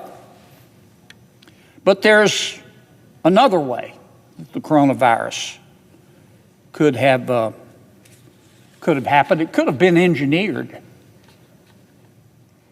We know that the FBI, and we know that the Department of Energy, and we know that the CIA, and we know that the Germany's top intelligence service all think that the coronavirus was engineered. What do I mean by engineering a virus? That means they think that someone took that virus that came from a bat and genetically altered it so that it would expose humans to the disease that the bats would get. That's coronavirus, and that's what happened. And many of our intelligence agencies think that that's how the coronavirus started. And they think it started in the Wuhan Institute of Virology in Wuhan, Canada, where the first folks who got ill first appeared. What does this have to do with Mr. Daszak, Dr. Daszak? The Wuhan Institute of Virology, the Chinese company, or the Chinese lab that was conducting this research on engineering the virus, was funded in part with American taxpayer dollars. It was funded in part by Dr. Peter Daszak and his company, EcoHealth. Dr. Daszak was good friends and professional colleagues with Dr. Tony Fauci and with Dr. Francis Collins. Dr. Collins ran the National Institutes of Health. Under him was Dr. Anthony Fauci, which ran the NIAID, dealing with infectious diseases. Dr. Collins and Dr. Fauci gave Dr. Peter Daszak, who ran EcoHealth and is a British zoologist, millions of dollars in grants, taxpayer money. And Dr. Daszak took some of that money and he gave it to the Wuhan lab. And when he gave it to the Wuhan lab, The instructions to the Wuhan lab were to use the money to, quote, understand the risk of bat coronavirus emergence. What does that mean? The purpose of this project at the Wuhan lab, funded in part by American taxpayer dollars, was to take the bat virus, the virus in the bat, modify it, and make it 10,000 times more infectious for lab mice. And that's what they did. And many commentators and many news accounts say that what Dr. Daszak, with the money from American taxpayers that he got from Dr. Fauci and Dr. Collins, what they were doing was conducting gain-of-function research. You've heard that term. Gain-of-function research just means taking, in this context, an animal virus, a bat virus, altering it genetically so it'll jump into a human. Pretty dangerous stuff. Now, Dr. Fauci has said that didn't happen. Dr. Collins says that didn't happen, and Dr. Daszak says that didn't happen. But everybody else says it did. The FBI says it did. The CIA says it did. The top spy agency in Germany says it did. The Department of Energy says it did. So what happened? What happened? Well, we do know that the first two people that we know of in the world who got the coronavirus, the first two humans, were not people in the city of Wuhan. They were workers in the Wuhan lab. Remember, the coronavirus supposedly hit, what, January, February? These two people working in the lab got it in November. We also know that when the virus became really contagious, other than these two people who were working in the Wuhan lab, it became contagious in Wuhan, China, a few miles away from the Wuhan lab. Pretty curious. We also know that when word first broke of the coronavirus, Dr. Fauci learned about it. You know who one of the first person he called was? Dr. Peters Daszak, and said, what's going on? We also know that Dr. Daszak was trying to convince the American people and the people of the world that the virus started naturally, that it didn't start from his gain-of-function research. We know that he rounded up a bunch of epidemiologists to write a fake article and start publishing it and others in a lot of scientific, professional scientific magazines to try to convince the world that the bat virus jumped to human beings naturally. We know that. That's all come out. We also know that after the coronavirus happened, that Dr. Fauci and Dr. Collins, instead of taking money away from Dr. Daszak, gave him extra money. We're not sure why, but he did. Now, as a result of this, and let me say, you say, how did it escape the Wuhan lab? I just want to make this point.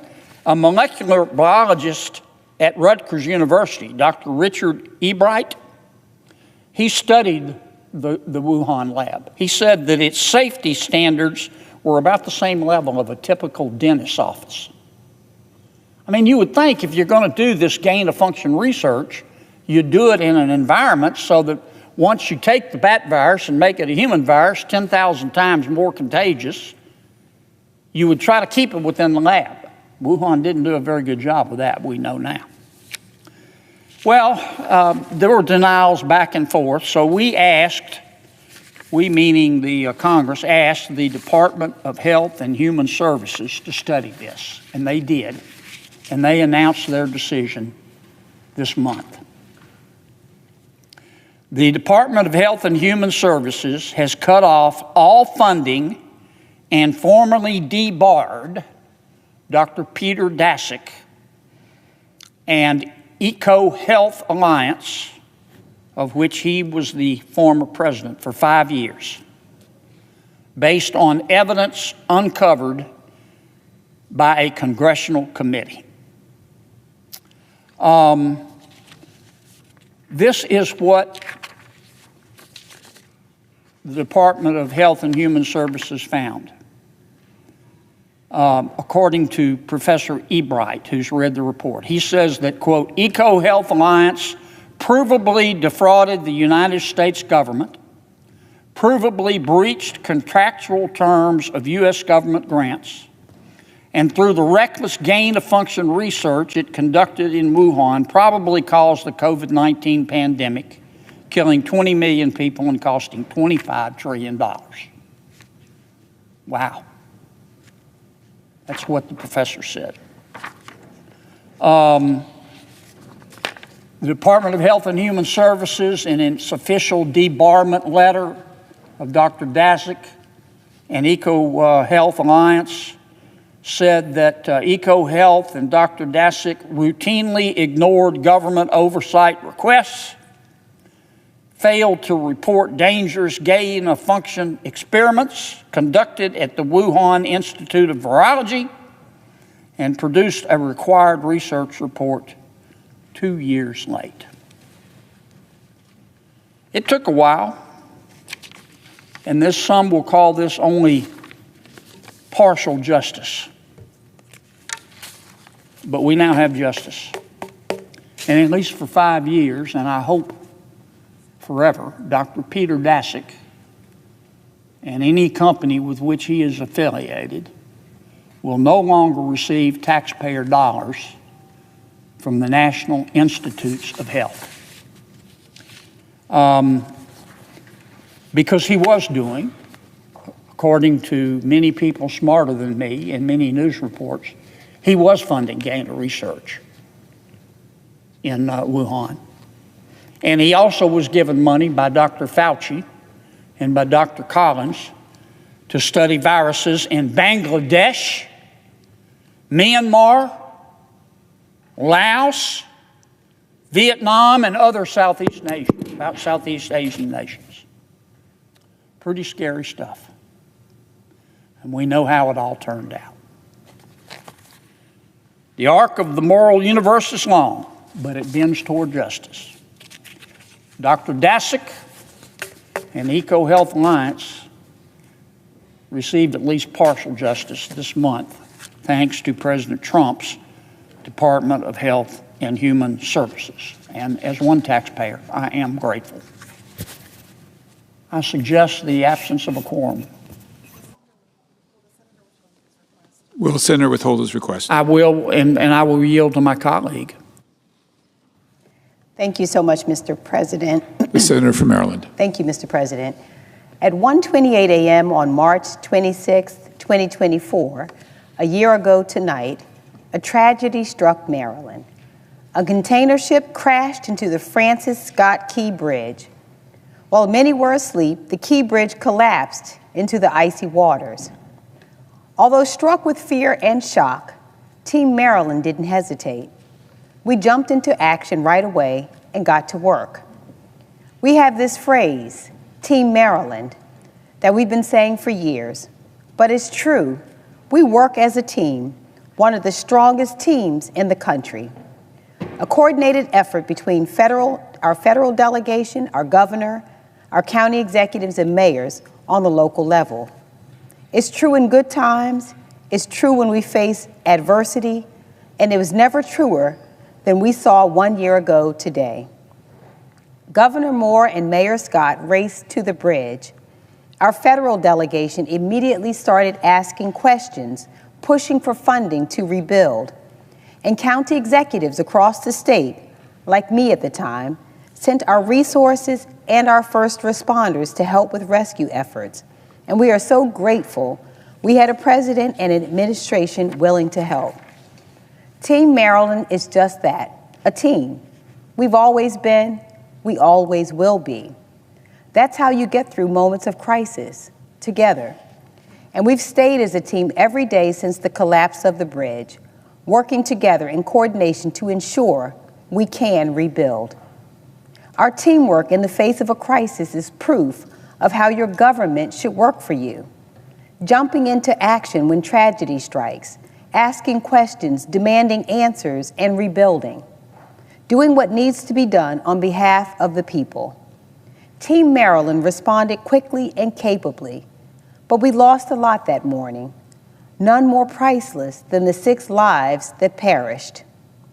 Maynor Yasir Suazo Sandeville, Miguel Angel Luna Gonzalez, Jose Minor Lopez, Alejandro Hernandez Fuentes, Dorlian Roniel Castillo Cabrera, Carlos Daniel Hernandez.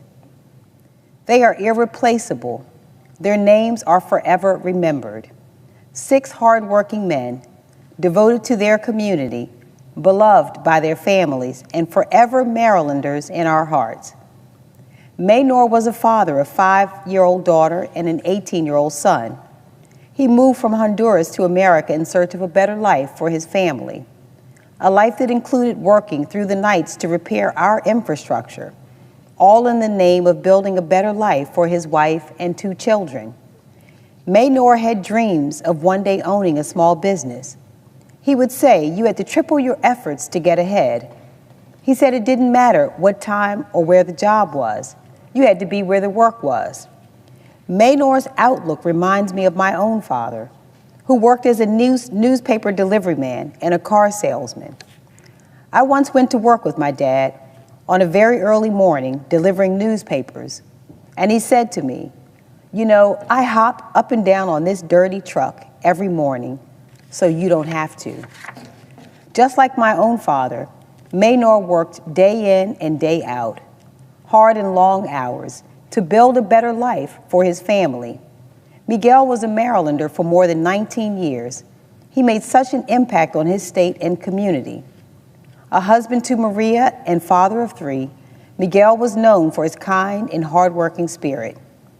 Miguel and Maria had a food truck in Glen Burnie. Just days before Miguel's tragic death, he brought his wife Maria to a storefront they soon planned to rent to continue to build their business. His co-workers remember him fondly, as always wanting to share his food with them. Jose moved to the United States from Guatemala over 2 decades ago. His life surrounded his family, his wife Isabel, and his children. Alejandro was a man of faith, just like me and so many others in this chamber. He was active in his church and devoted to his loving family. A father of 4, Alejandro was a big personality. Some even described him as a fireball. Dorlian moved from Guatemala to the United States to pursue his dreams and to help his mother. He was only 26 years old. Carlos came from Mexico seeking a better life and willing to work hard for it. He was only 24 years old, taken from us far too soon. 6 individual lives connected to their co-workers through service, connected to their families through love, connected to our community through their work to make our infrastructure stronger. 1 year later, we remember their loss. They are greatly missed. 1 year later, their families and communities are still grieving. May we continue to pray for their strength and peace. We also remember the 2 men, including Julio Andrian Cervantes Suarez, who miraculously survived the devastating collapse. As Julio was falling into the Patapsco River, he prayed to God, giving thanks, asking for protection over his wife and family, and asking for forgiveness. Determined to survive, he was able to hang onto a piece of the bridge to stay afloat. He immediately started calling for his co-workers, including his brother-in-law and his 18-year-old nephew, who unfortunately lost their lives. Thanks to a light on his work helmet he was still wearing in the water, search boats were able to rescue him. And today he continues to keep the memories of his coworkers and friends alive. These men were essential workers, working the dangerous jobs that build and strengthen our state's infrastructure. It's in their loving memory that we dedicate our own efforts to rebuilding the Key Bridge. When the bridge collapsed on that early morning, people across the globe immediately predicted our economy would crash. One of the world's biggest ports was instantly shut out to traffic, and we would be challenged to recover. But Team Maryland proved them wrong. We were quickly and efficiently able to perform a controlled demolition in May. By June, we reopened the Fort McHenry Federal Channel in the Port of Baltimore, and last month, we revealed the design for the new Key Bridge, the state's first cable-stayed bridge, which will stand 40 feet taller than the original bridge and is set to open as soon as fall 2028. Some may doubt our ability to rebuild. Team Maryland will prove them wrong again. Now, we still have a lot of work to do to get to fall 2028, but we're in this together on every level. Here in the Senate, I will use my position as ranking member of the Environment and Public Works, Transportation and Infrastructure Subcommittee to ensure that the funding is implemented as intended.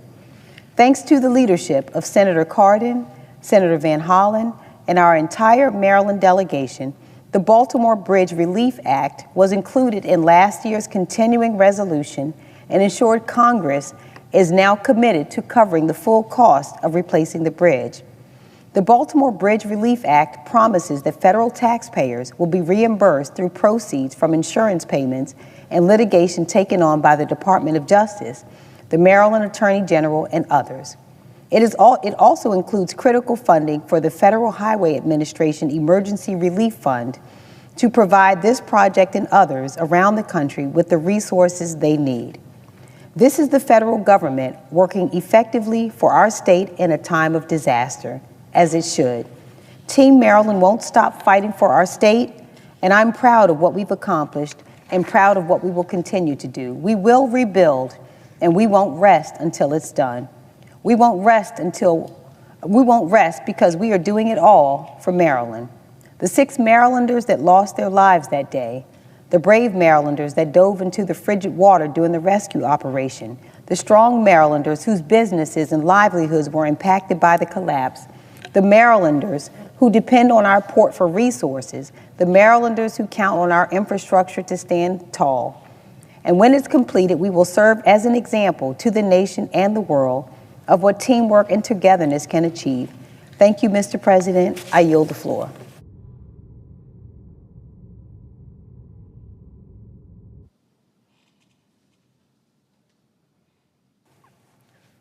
Mr. President. The Senator from Maryland.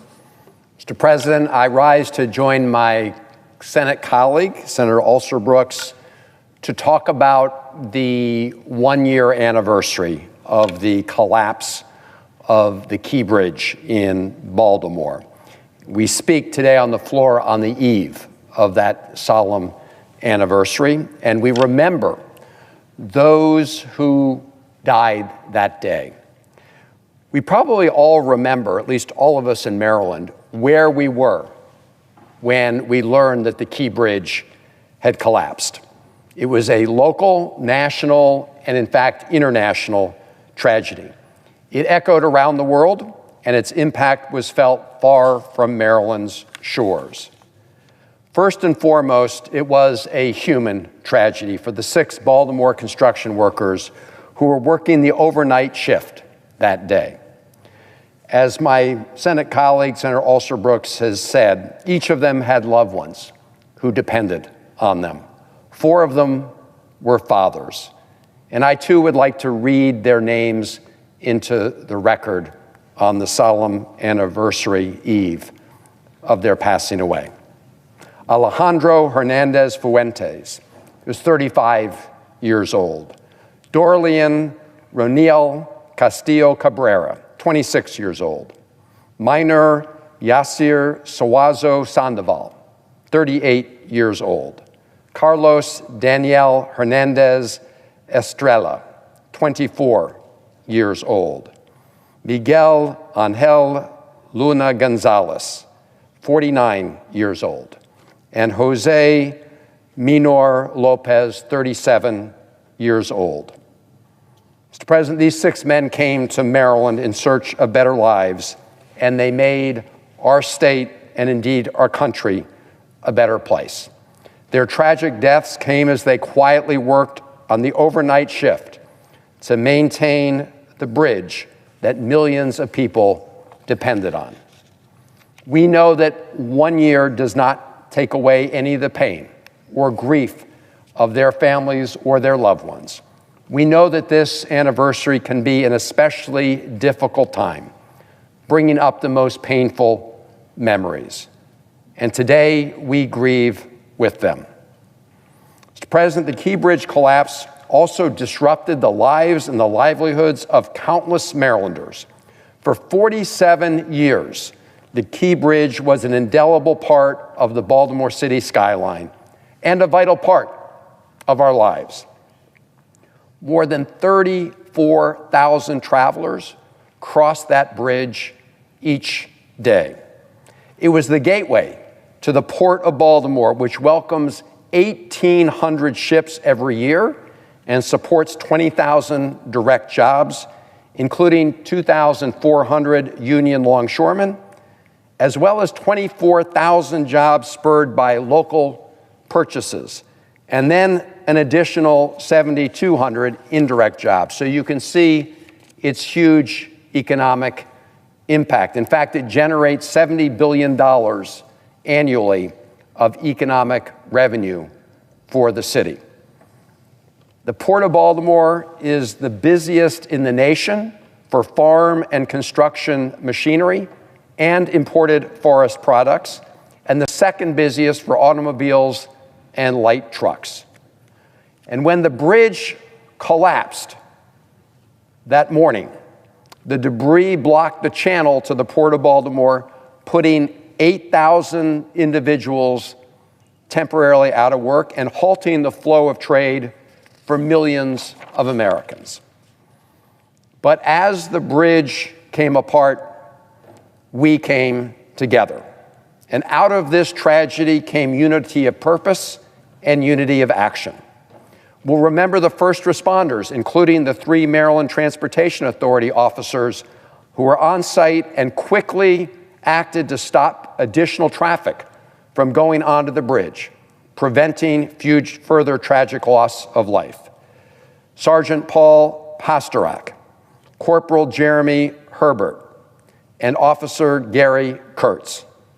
Those officers and all of the first responders on scene that morning deserve our thanks and enduring gratitude for preventing more loss of life and rescuing the 2 workers who did survive the crash that day. After the bridge fell, I woke up sometime in the middle of the night, the early morning hours, to a call from my team.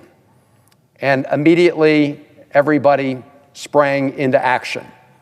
First of all, President Biden and Secretary Buttigieg quickly reached out to the Maryland congressional delegation. At that time, Senator Cardin, but also Congressman Nfume, and at the state level, to Governor Moore and Mayor Scott and our state and local partners, all of whom quickly rallied to the site of the bridge collapse to both get briefed on what happened and to plot the early stages of the way forward.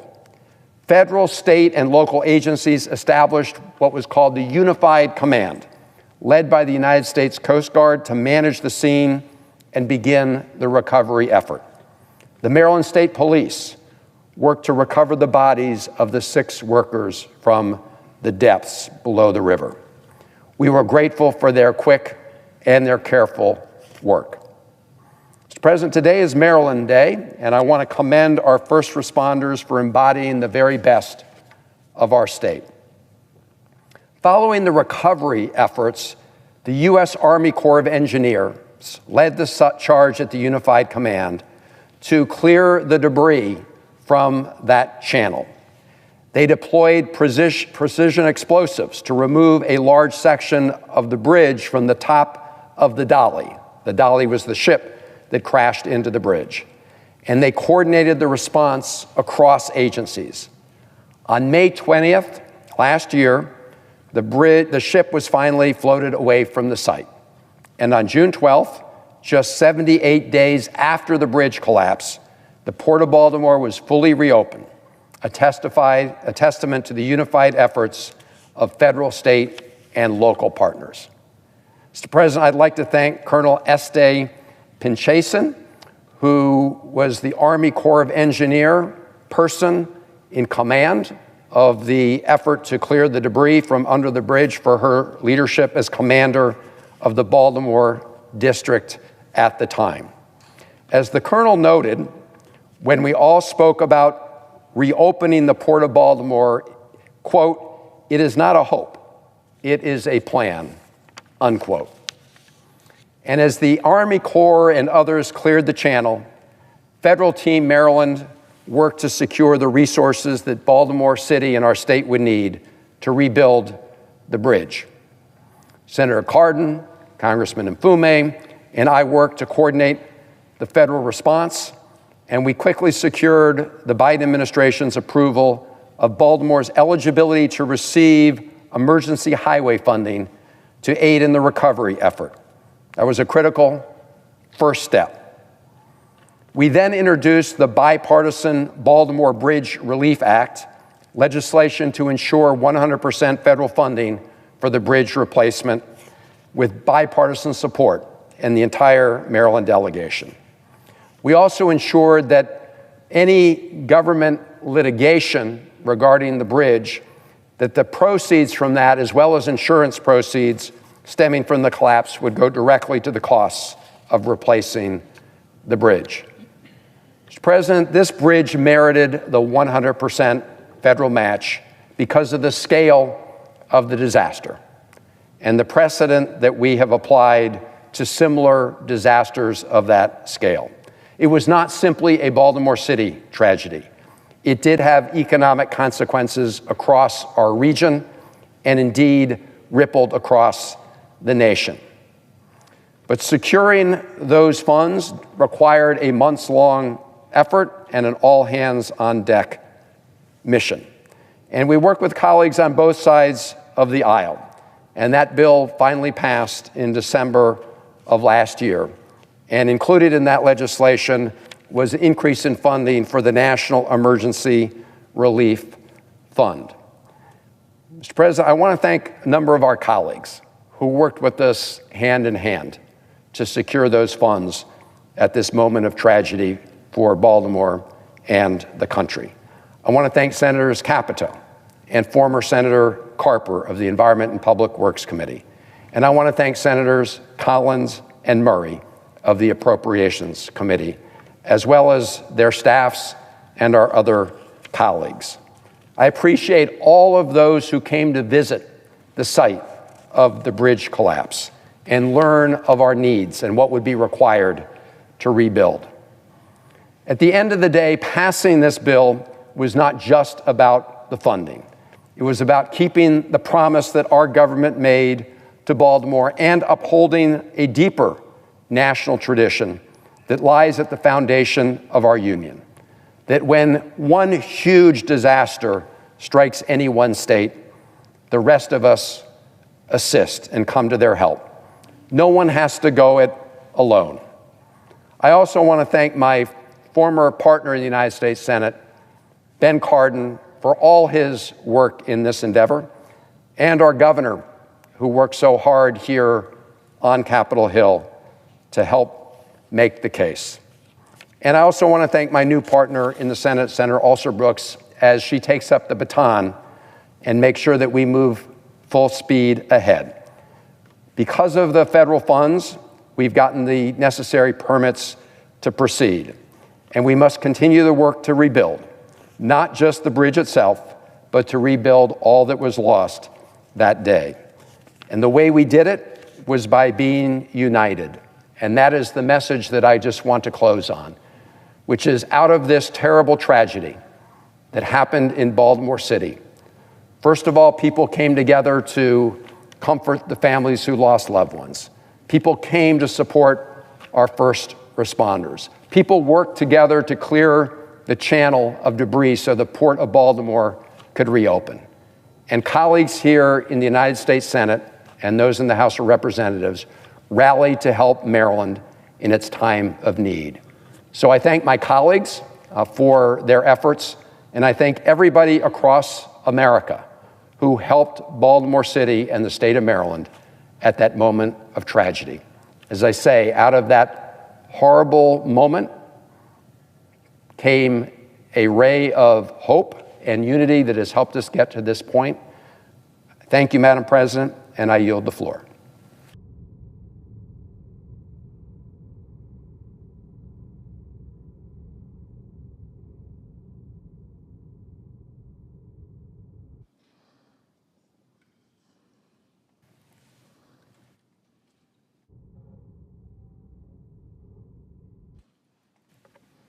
Madam President. Senator Peters. Madam President, I rise today in opposition to Congressman Bishop's nomination to be the Deputy Director of the Office of Management and Budget. The Office of Management and Budget, or OMB, is responsible for a range of critical functions, from developing and executing the federal budget to improving agency performance and reviewing regulations.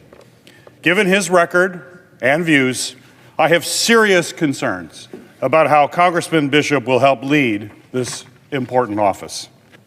First of all, I'm concerned by his willingness to break the law, especially when it comes to Congress's power of the purse. He supports the administration's efforts to illegally withhold funding that Congress has passed into law. Like all of my colleagues in Congress, I swore an oath to uphold and follow the laws set forth in our Constitution, which affirms that Congress, and Congress alone, is responsible for deciding how federal funds are spent, not the President or members of his administration.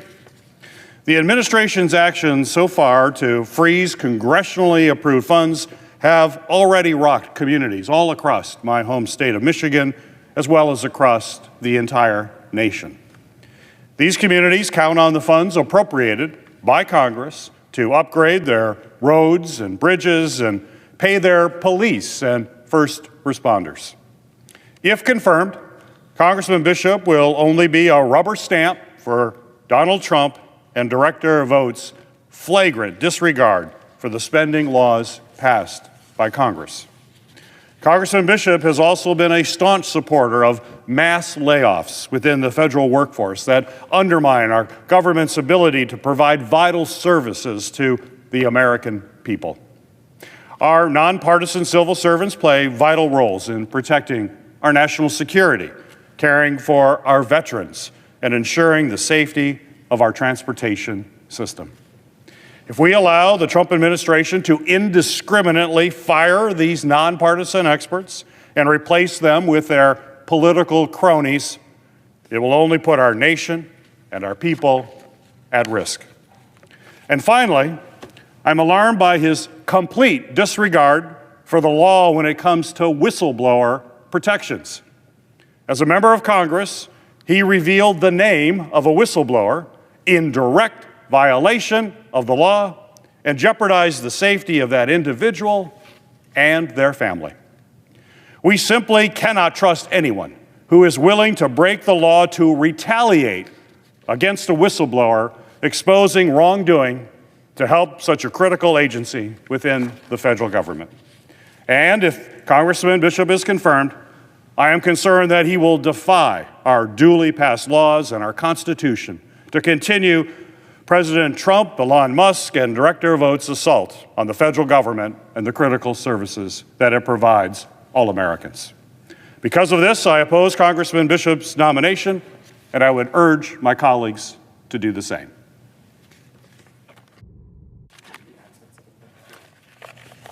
Madam President, I note the absence of a quorum. The clerk will call the roll. Ms. Alsobrooks.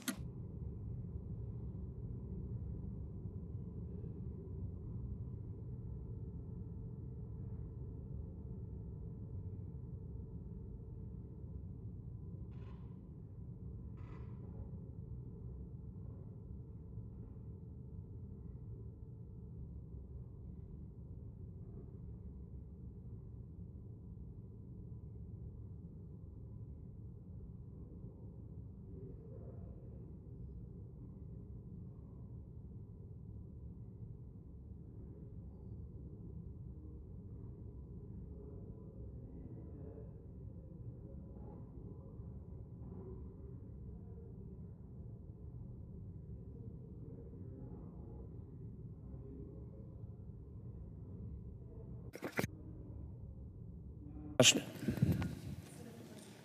Senator from Louisiana. Thank you, Madam President. Madam President, I ask unanimous consent to waive the mandatory quorum call with respect. Madam President, I ask that the quorum call be suspended. Without objection. Madam President, now that Brian has rudely interrupted me, I ask unanimous consent to waive the mandatory quorum call with respect to the bishop nomination. Is there objection? Without objection. Madam President, I know of no further debate on the nomination. If there's no further debate, the question's on the nomination. Madam President, Brian, do you have anything else? Okay. Madam President, I ask for the yeas and nays. Is there a sufficient second? There appears to be. The clerk will call the roll. Ms. Alsobrooks.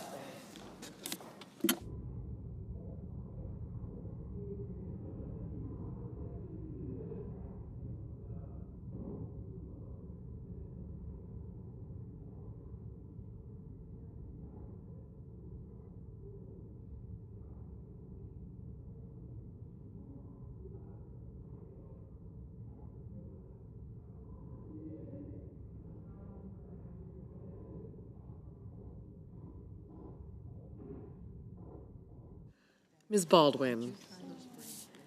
Mr. Banks. Mr. Barrasso. Mr. Bennett. Mrs. Blackburn. Mr. Blumenthal. Ms. Blunt Rochester. Mr. Booker. Mr. Bozeman. Mrs. Britt. Mr. Budd. Ms. Cantwell. Mrs. Capito. Mr. Cassidy.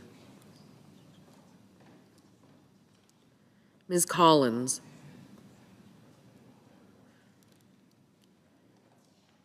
Mr. Coons.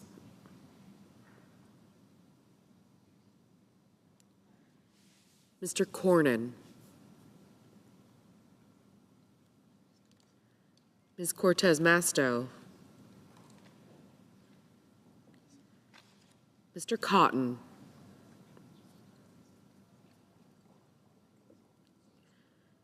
Mr. Kramer. Mr. Crapo. Mr. Cruz. Mr. Curtis. Mr. Daines. Ms. Duckworth.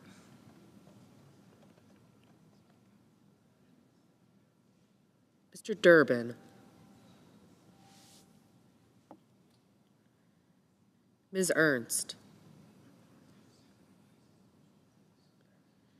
Mr. Fetterman. Mrs. Fisher. Mr. Gallego. Mrs. Gillibrand. Mr. Graham. Mr. Grassley. Mr. Haggerty. Ms. Hassan. Mr. Hawley.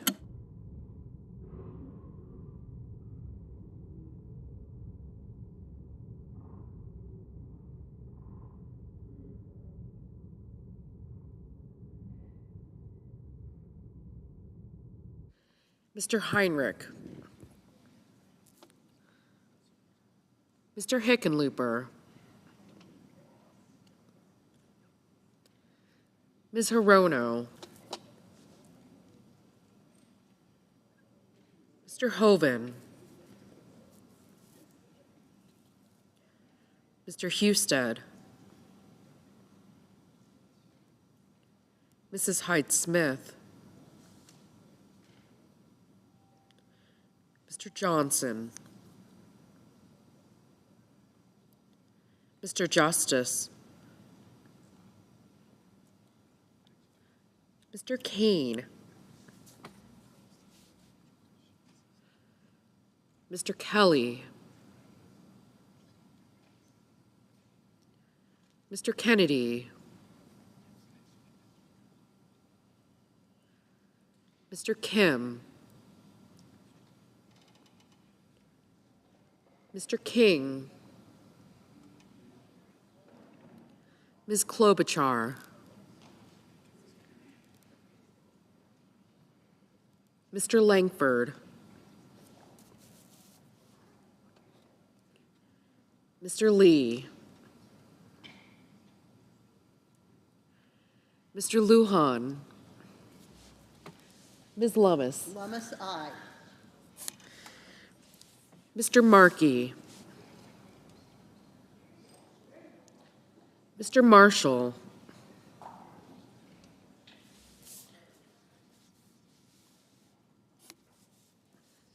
Mr. McConnell, Mr. McCormick, Mr. Merkley, Mrs. Moody, Mr. Moran, Mr. Moreno,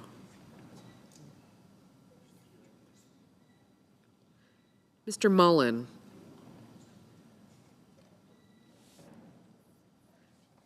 Ms. Murkowski,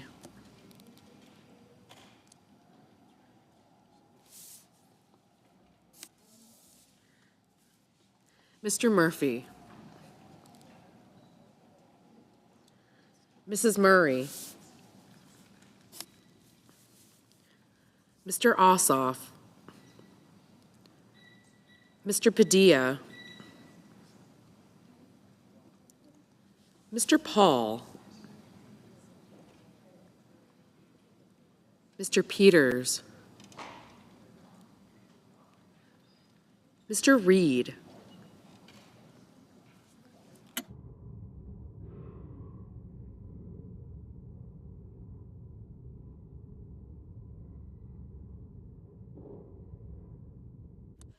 Mr. Ricketts,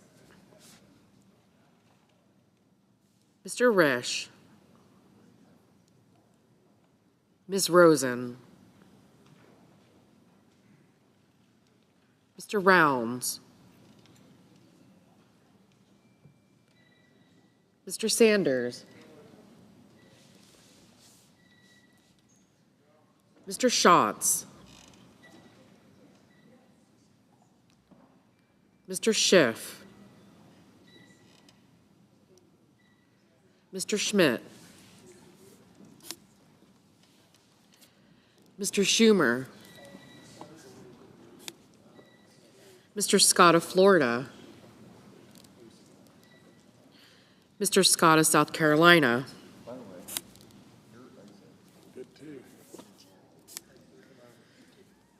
Mrs. Shaheen, Mr. Sheehy, Ms. Slotkin, Ms. Smith,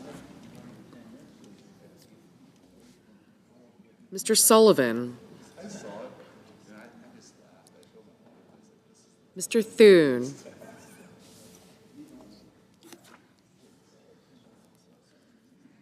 Mr. Tillis, Mr. Tuberville, Mr. Van Hollen,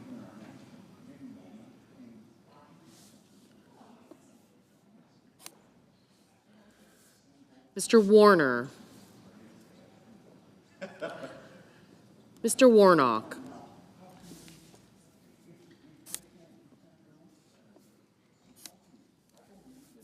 Ms. Warren, Mr. Welch, Mr. Whitehouse, Mr. Wicker, Mr. Wyden, Mr. Young,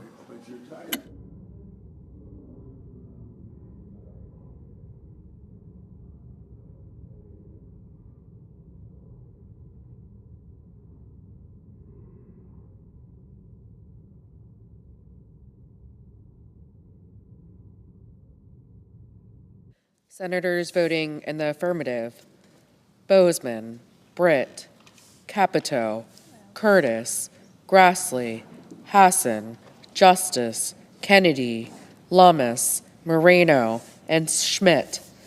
Senators voting in the negative: Alsobrooks, Cortez Masto, Duckworth, King, Peters, Van Hollen, and Warren.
Mr. Langford, aye. Mr. Hawley, aye. Mr. Reed, no.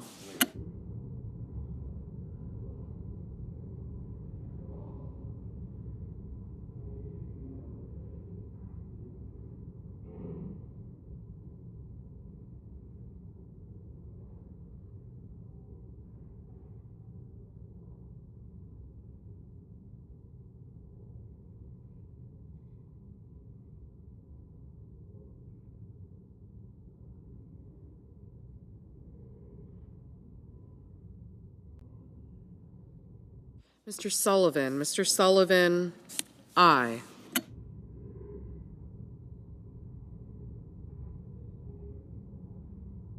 Mr. Johnson, aye.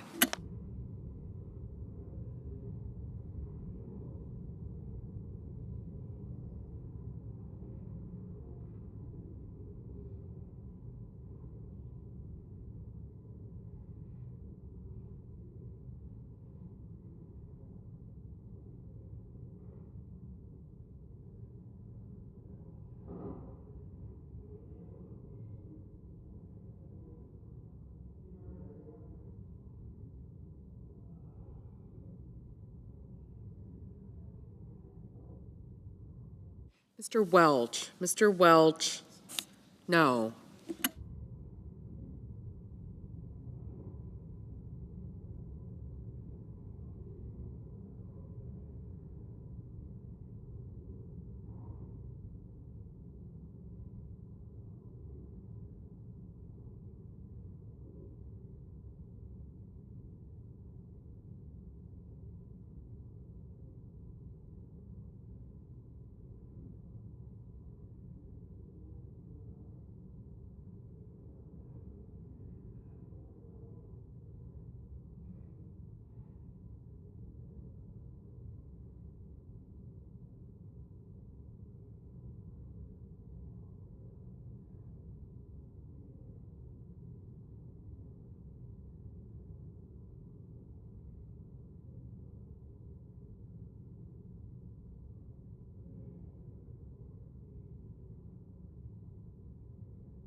Mr. Heinrich. Mr. Heinrich, no.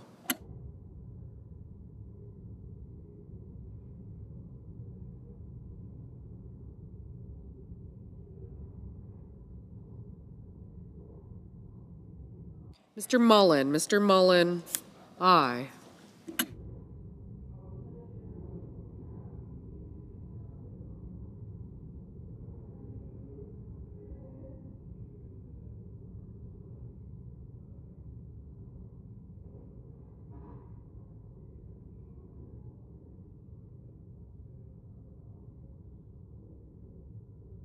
Mr. Schatz. Mr. Schatz, no.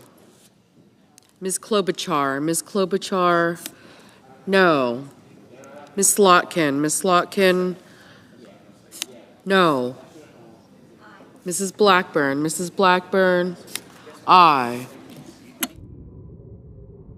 Mr. Thune. Mr. Thune, aye.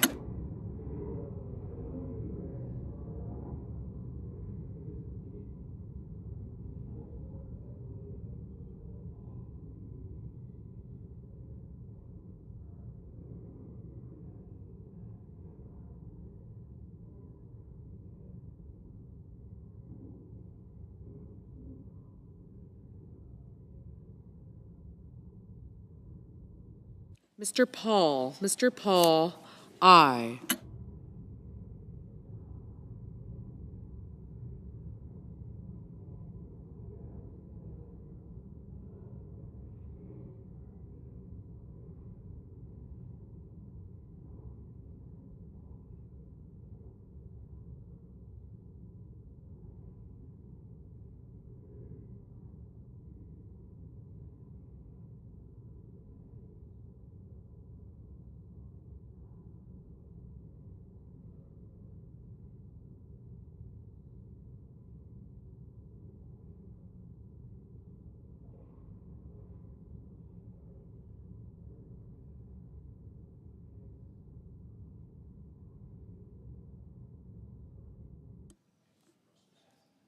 Mr. Merkley. Mr. Merkley, no.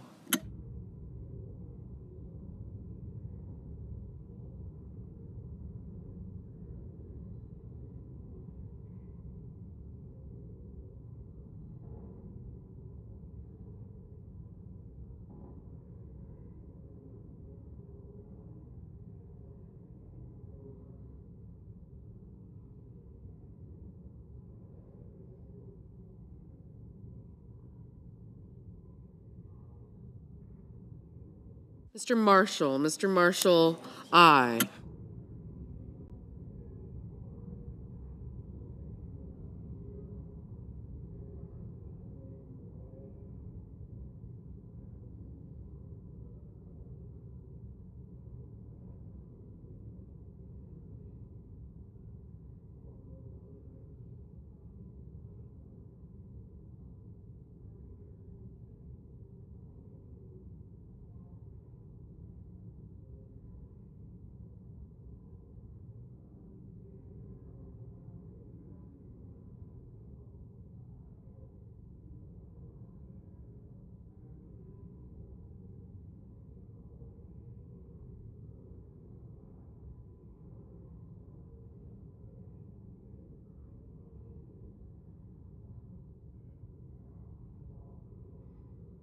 Ms. Cantwell. Ms. Cantwell, no.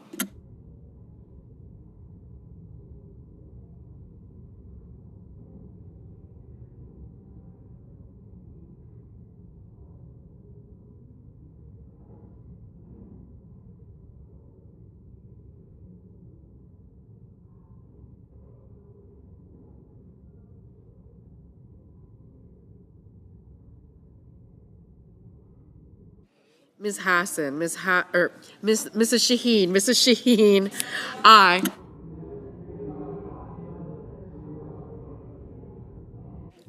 Ms. Ernst. Ms. Ernst, aye. Mr. Schumer. Mr. Schumer, no.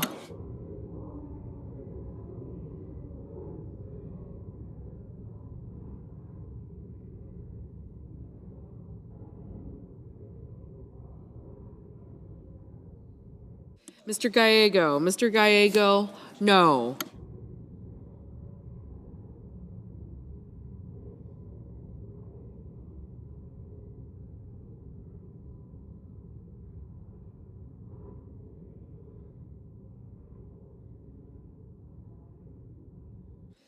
Ms. Baldwin, no. Ms. Smith, no.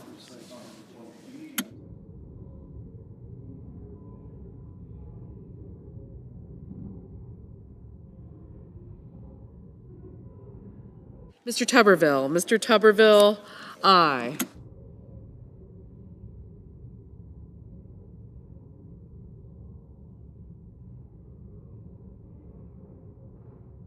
Mr. Warnock, no.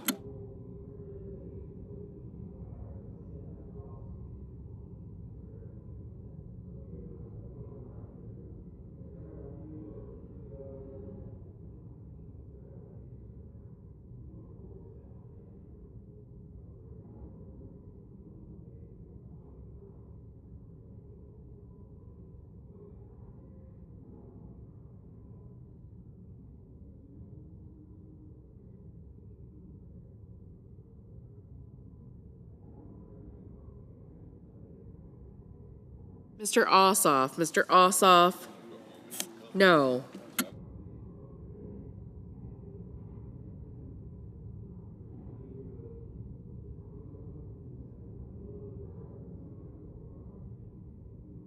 Ms. Blunt Rochester, no.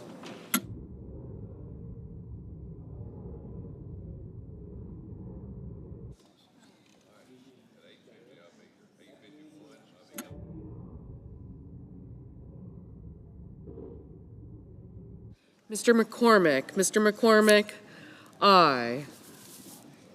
Mr. Tillis, aye. Mr. Barrasso, aye. Mr. Kelly, no. Mr. Wyden, no.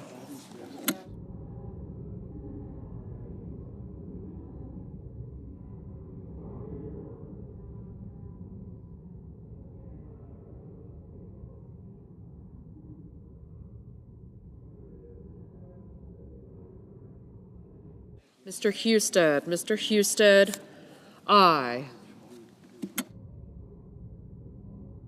Mr. Graham, aye. Mr. Lee, aye.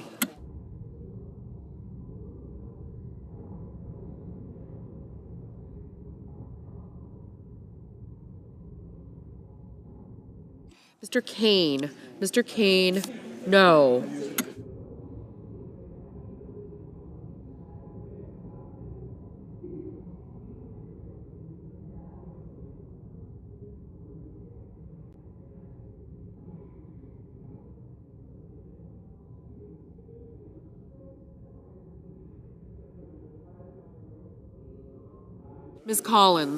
Ms. Collins, aye.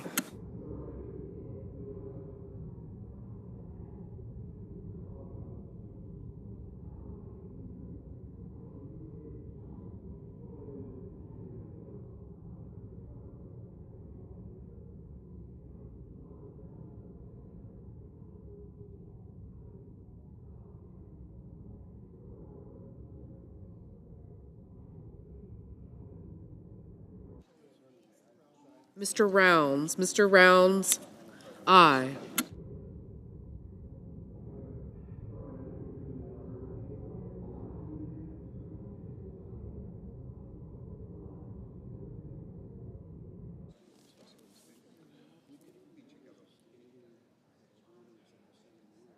Mr. Crapo, aye.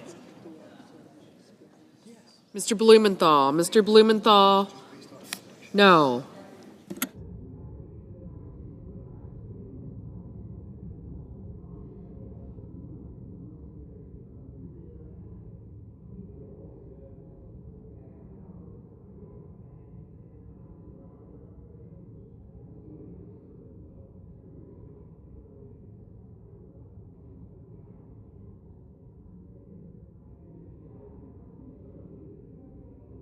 Mr. Deans, aye.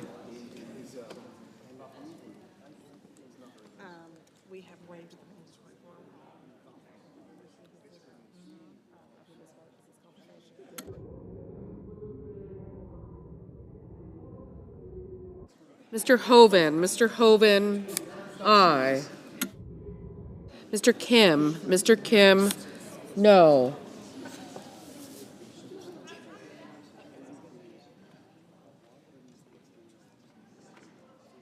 Mr. Murphy, no. Mr. Wicker, aye. Mr. Kramer, aye. Mrs. Murray,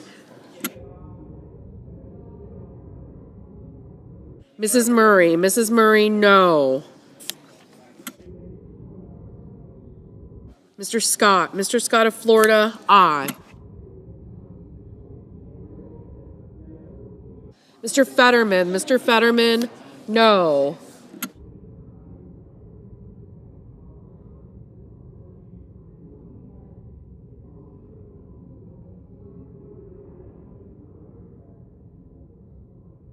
Mrs. Moody, aye.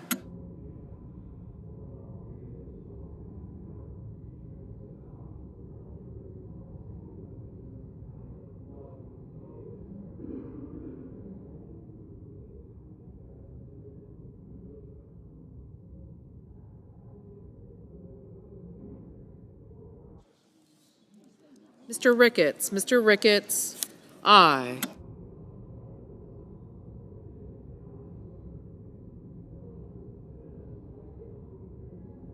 Mr. Banks, aye. Mr. Cassidy, aye. Mr. Young, aye.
Mr. Haggerty, aye. Mr. Bennett, no. Mr. Risch, aye.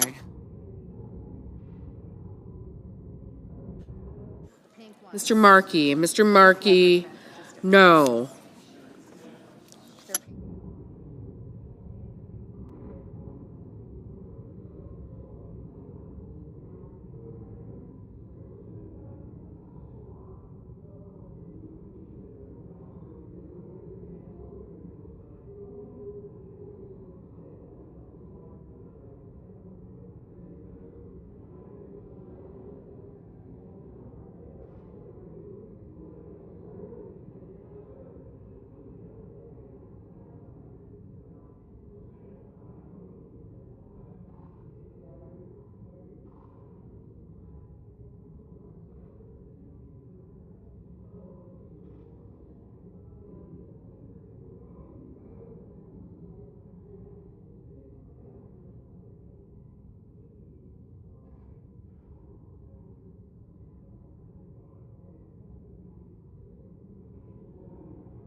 Mr. Whitehouse. Mr. Whitehouse, no.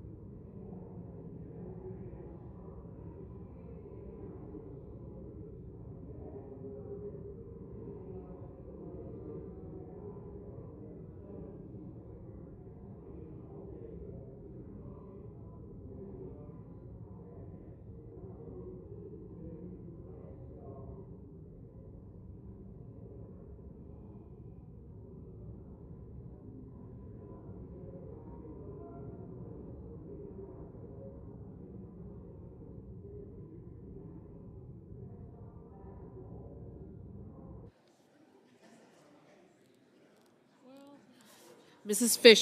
Fisher, aye. Mr. Sanders, no.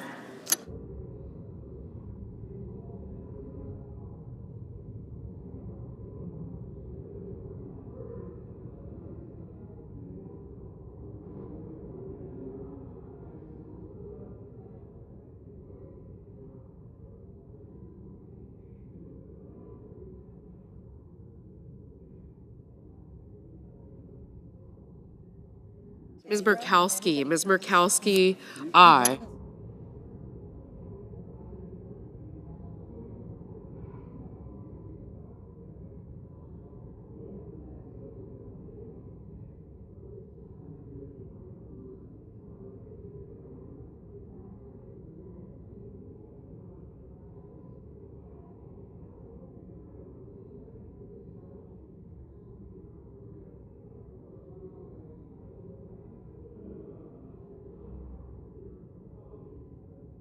Ms. Hirono, no.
Mr.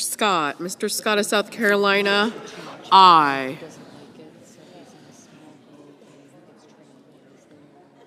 Mr. Lujan, no. Mr. Moran, aye.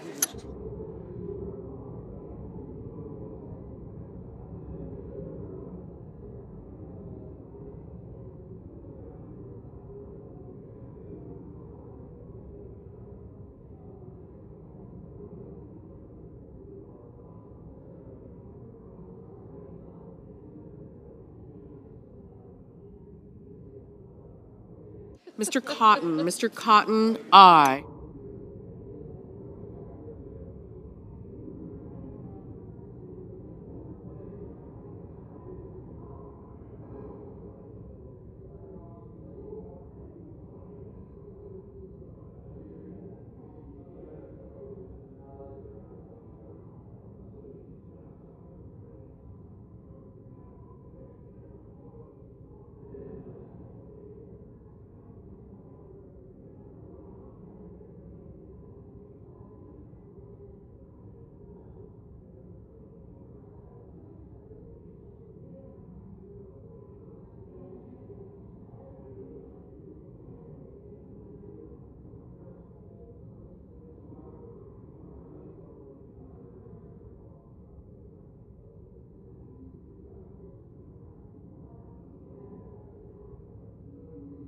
Ms. Rosen, no. Mrs. Height-Smith, aye. Mr. Sheehy, aye. Mr. McConnell, aye. Mr. Booker, no. Mr. Schiff, no.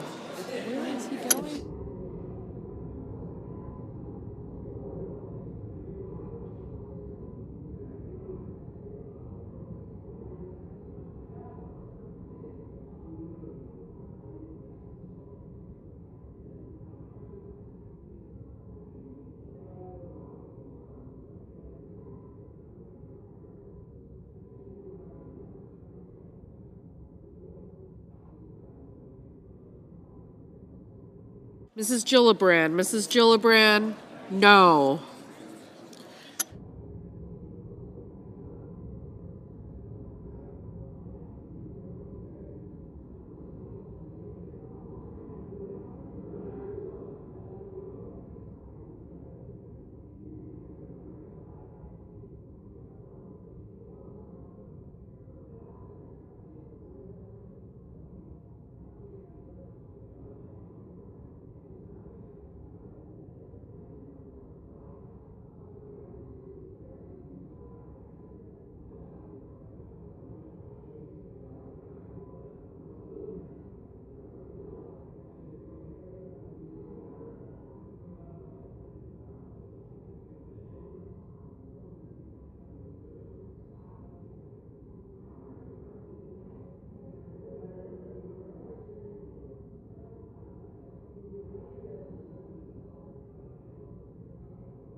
Mr. Budd, aye.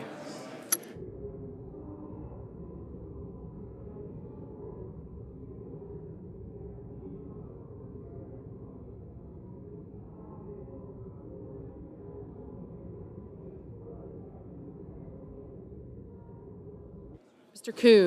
Coons, no.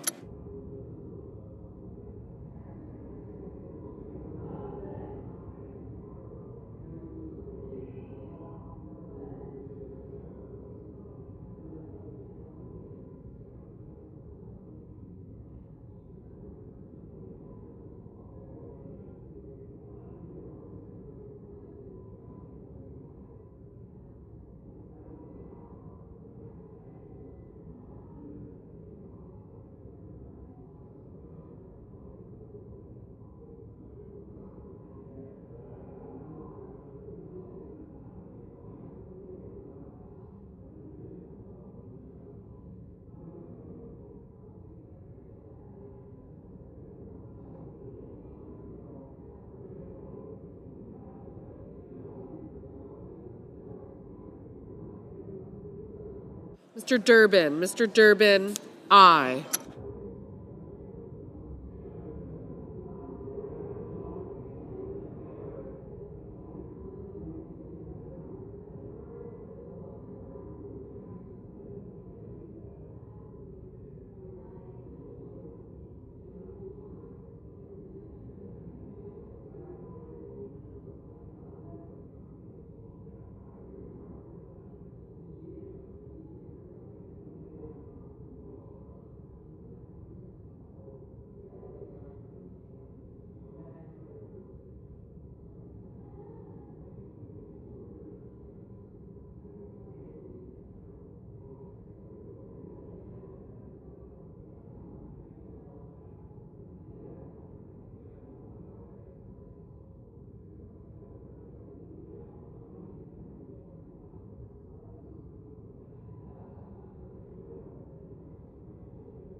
Mr. Padilla, no.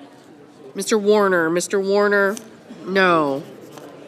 The last few minutes.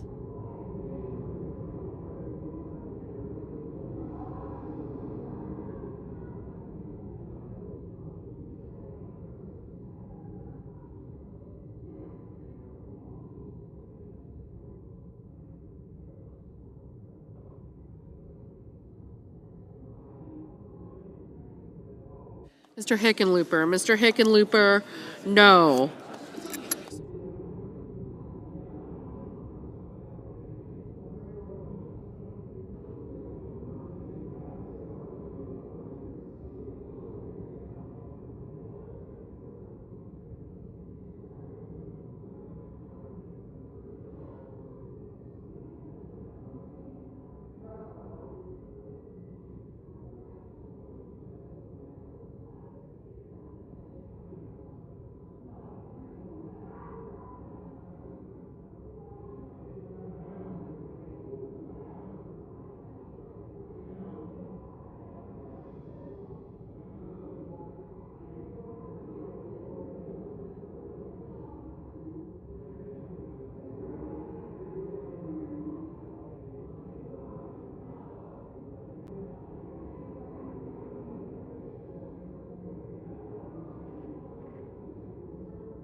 Mr. Cornyn, aye.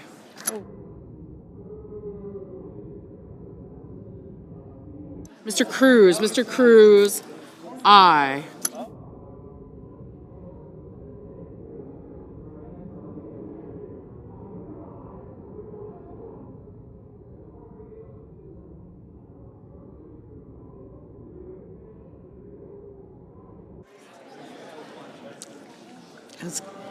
Has Collins voted?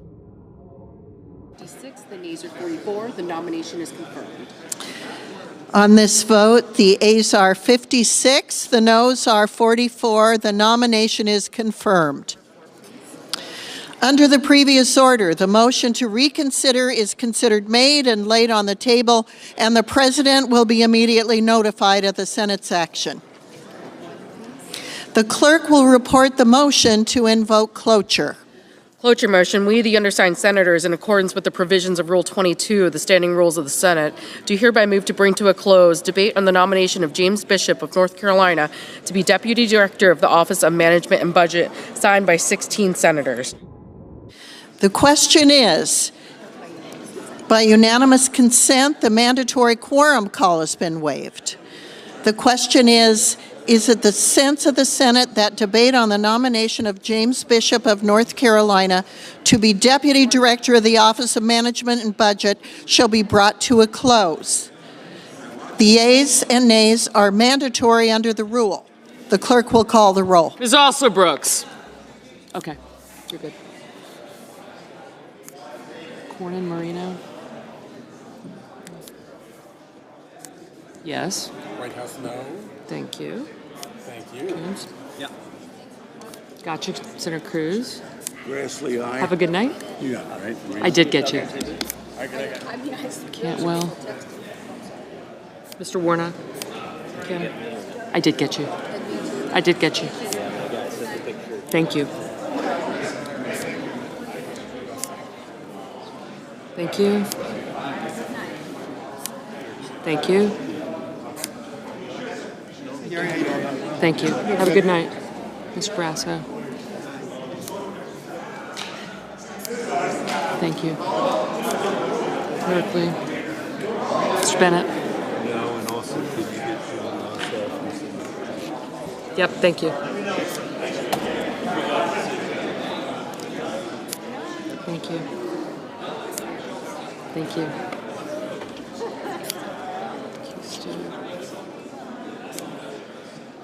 I got it. Ms. Baldwin. Mr. Banks. Thank you.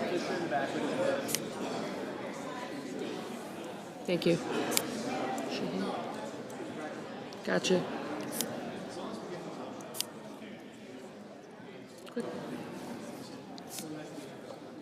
Mr. Barrasso, Mr. Bennett, Mrs. Blackburn. Thank you. Mr. Blumenthal, Ms. Blunt Rochester. How you do, sir? Thank you.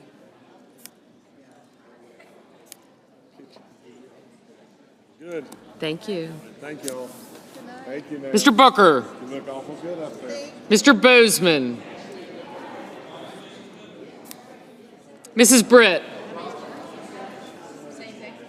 Mr. Budd. Ms. Cantwell. Oh, that's right, you're coming. Mr. Cassidy. I almost forgot, my God.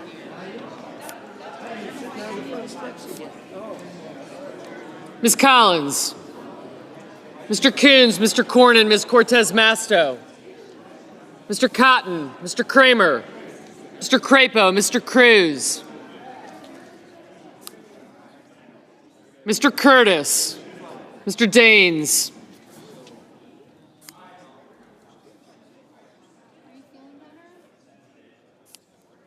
What? Kelly, thank you. Thank you. Have a good night. Ms. Duckworth, Mr. Durbin, Ms. Ernst, Mr. Fetterman, Mrs. Fisher, Mr. Gallego.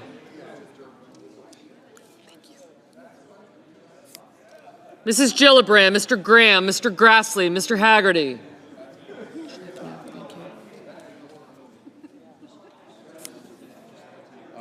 Thank you.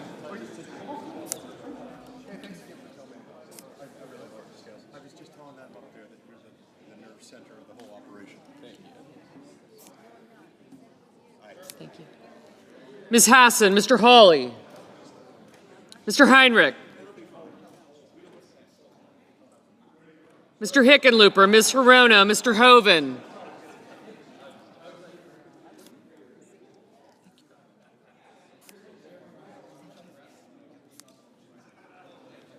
Mr. Husted, Mrs. Hyde-Smith, thank you. Mr. Johnson, Mr. Justice, Mr. Kane, Mr. Kelly, Mr. Kennedy, Mr. Kim, Mr. King, Ms. Klobuchar, Mr. Lankford, Mr. Lee, Mr. Lujan, Ms. Lummis, Mr. Markey, Mr. Marshall, Mr. McConnell, Mr. McCormick, Mr. Merkley, Mrs. Moody, Mr. Moran, Mr. Marino, Mr. Mullen. Thank you. Ms. Murkowski, Mr. Murphy, Mrs. Murray, Mr. Ossoff, Mr. Padilla, Mr. Paul, Mr. Peters, Mr. Reed, Mr. Ricketts. Thank you. Thank you. I got you. Mr. Risch, Ms. Rosen, Mr. Rounds, Mr. Sanders, Mr. Schatz, Mr. Schiff, Mr. Schmidt,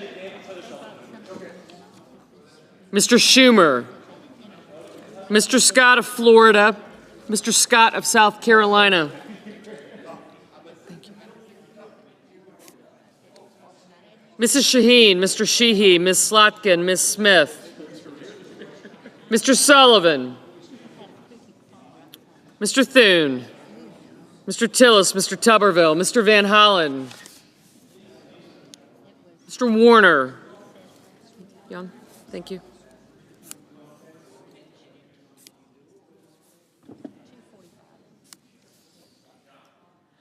Mr. Warnock, Ms. Warren, Mr. Welch, Mr. Whitehouse, Mr. Wicker, Mr. Wyden, Mr. Young.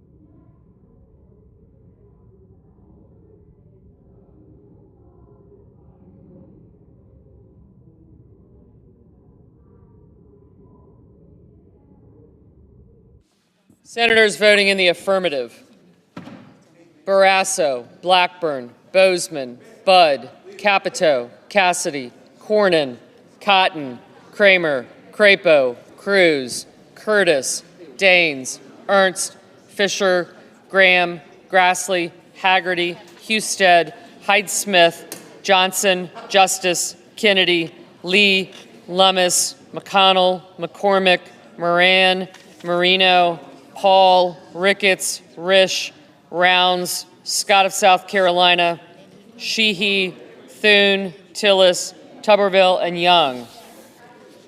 Senators voting in the negative: Ms. Murkowski, aye.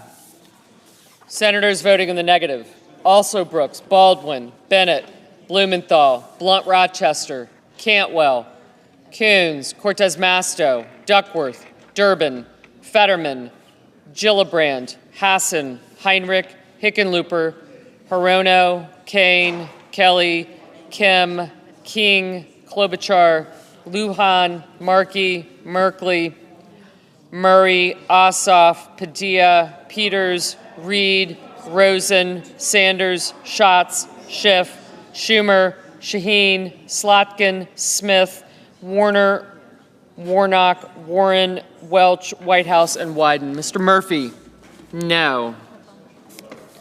Ms. Collins, aye.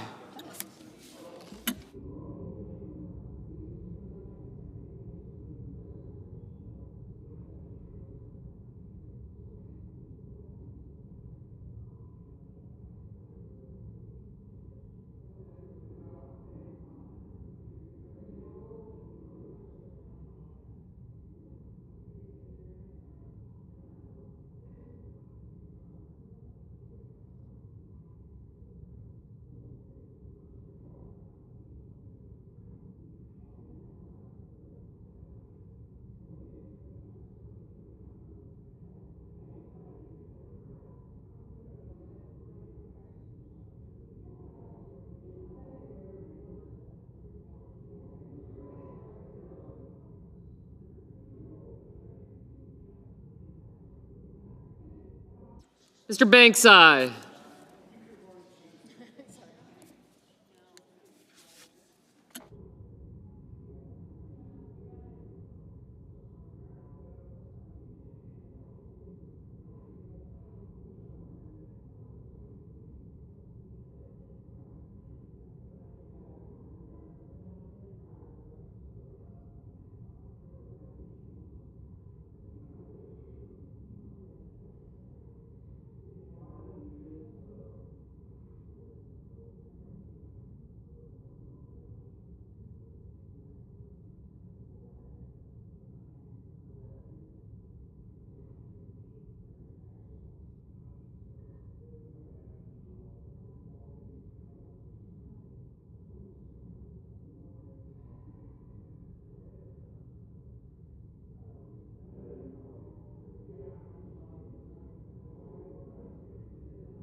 Mr. Hoven, aye.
Mr. Booker, no.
Mr. Marshall, aye.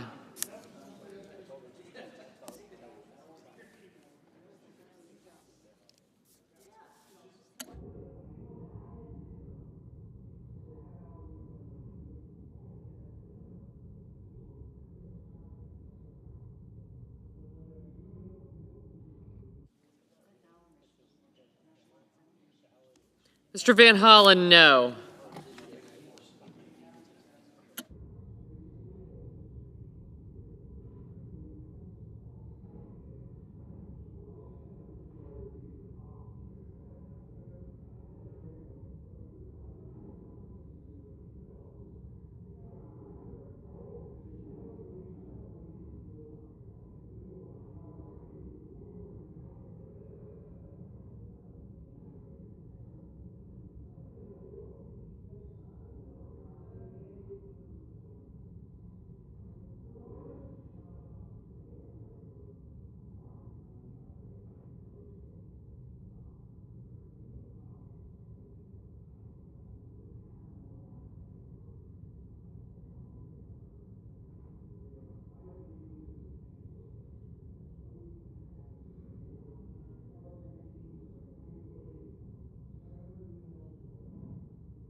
Mr. Scott of Florida, aye. Mrs. Moody, aye.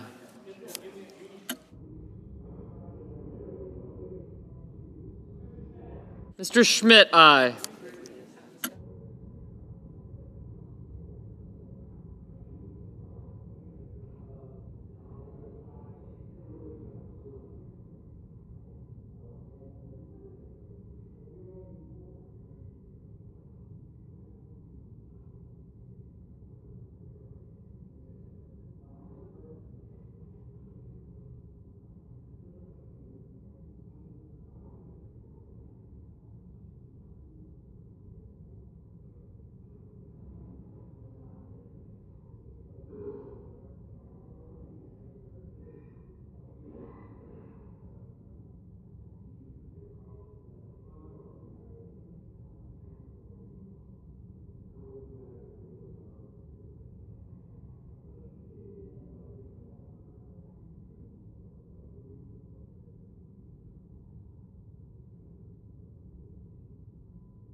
Mr. Gallego, no.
Mr. Wicker, aye.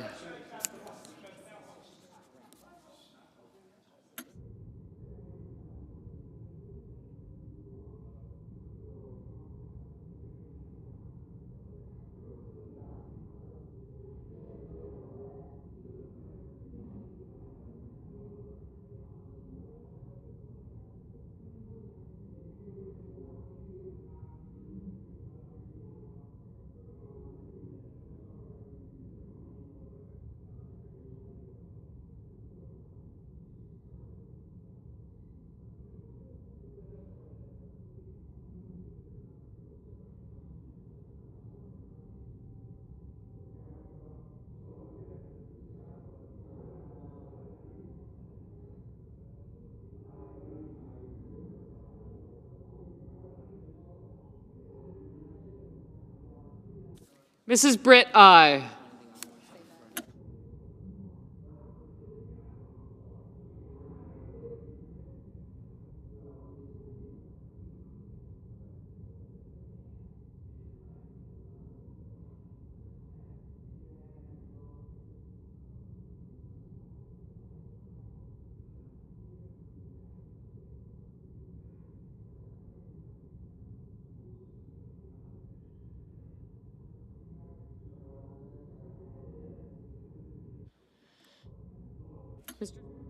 Mr. Sullivan, aye.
Mr. Langford, aye.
Mr. Mullen, aye.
On this vote, the ayes are 52, the nays are 47. The motion is agreed to.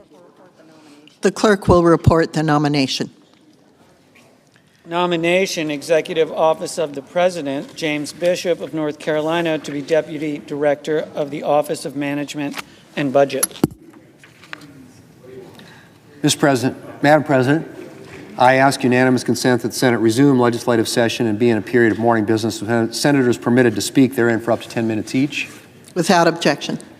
And I ask unanimous consent the Senate proceed to the consideration of S-Res 138, which was submitted earlier today. Clerk will report. S-Res 138, supporting the goals and ideals of Deep Vein Thrombosis and Pulmonary Embolism Awareness Month. Is there objection to proceeding to the matter? Without objection, the Senate will proceed. Madam President, I ask unanimous consent that the resolution be agreed to, the preamble be agreed to, and that the motion to reconsider be considered made and laid upon the table with no intervening action or debate. Without objection. Madam President, I ask unanimous consent that when the Senate completes its business today, it stand adjourned until 10 a.m. on Wednesday, March 26th, that following the prayer and the pledge, the morning hour be deemed expired, the journal proceedings be approved today, at the time for the two leaders be reserved for their use later in the day, morning business be closed, and the Senate proceed to executive session and resume consideration of calendar number 39, James Bishop, post-cloture, and that at 11 a.m. the Senate vote on confirmation of the Bishop nomination. Finally, if any nominations are confirmed during Wednesday's session, the motions to reconsider be considered made and laid upon the table, and the President be immediately notified of the Senate's action. Without objection, so ordered. Madam President, if there's no further business to come before the Senate, I ask that it stand adjourned under the previous order. The Senate stands adjourned until 10 o'clock tomorrow morning.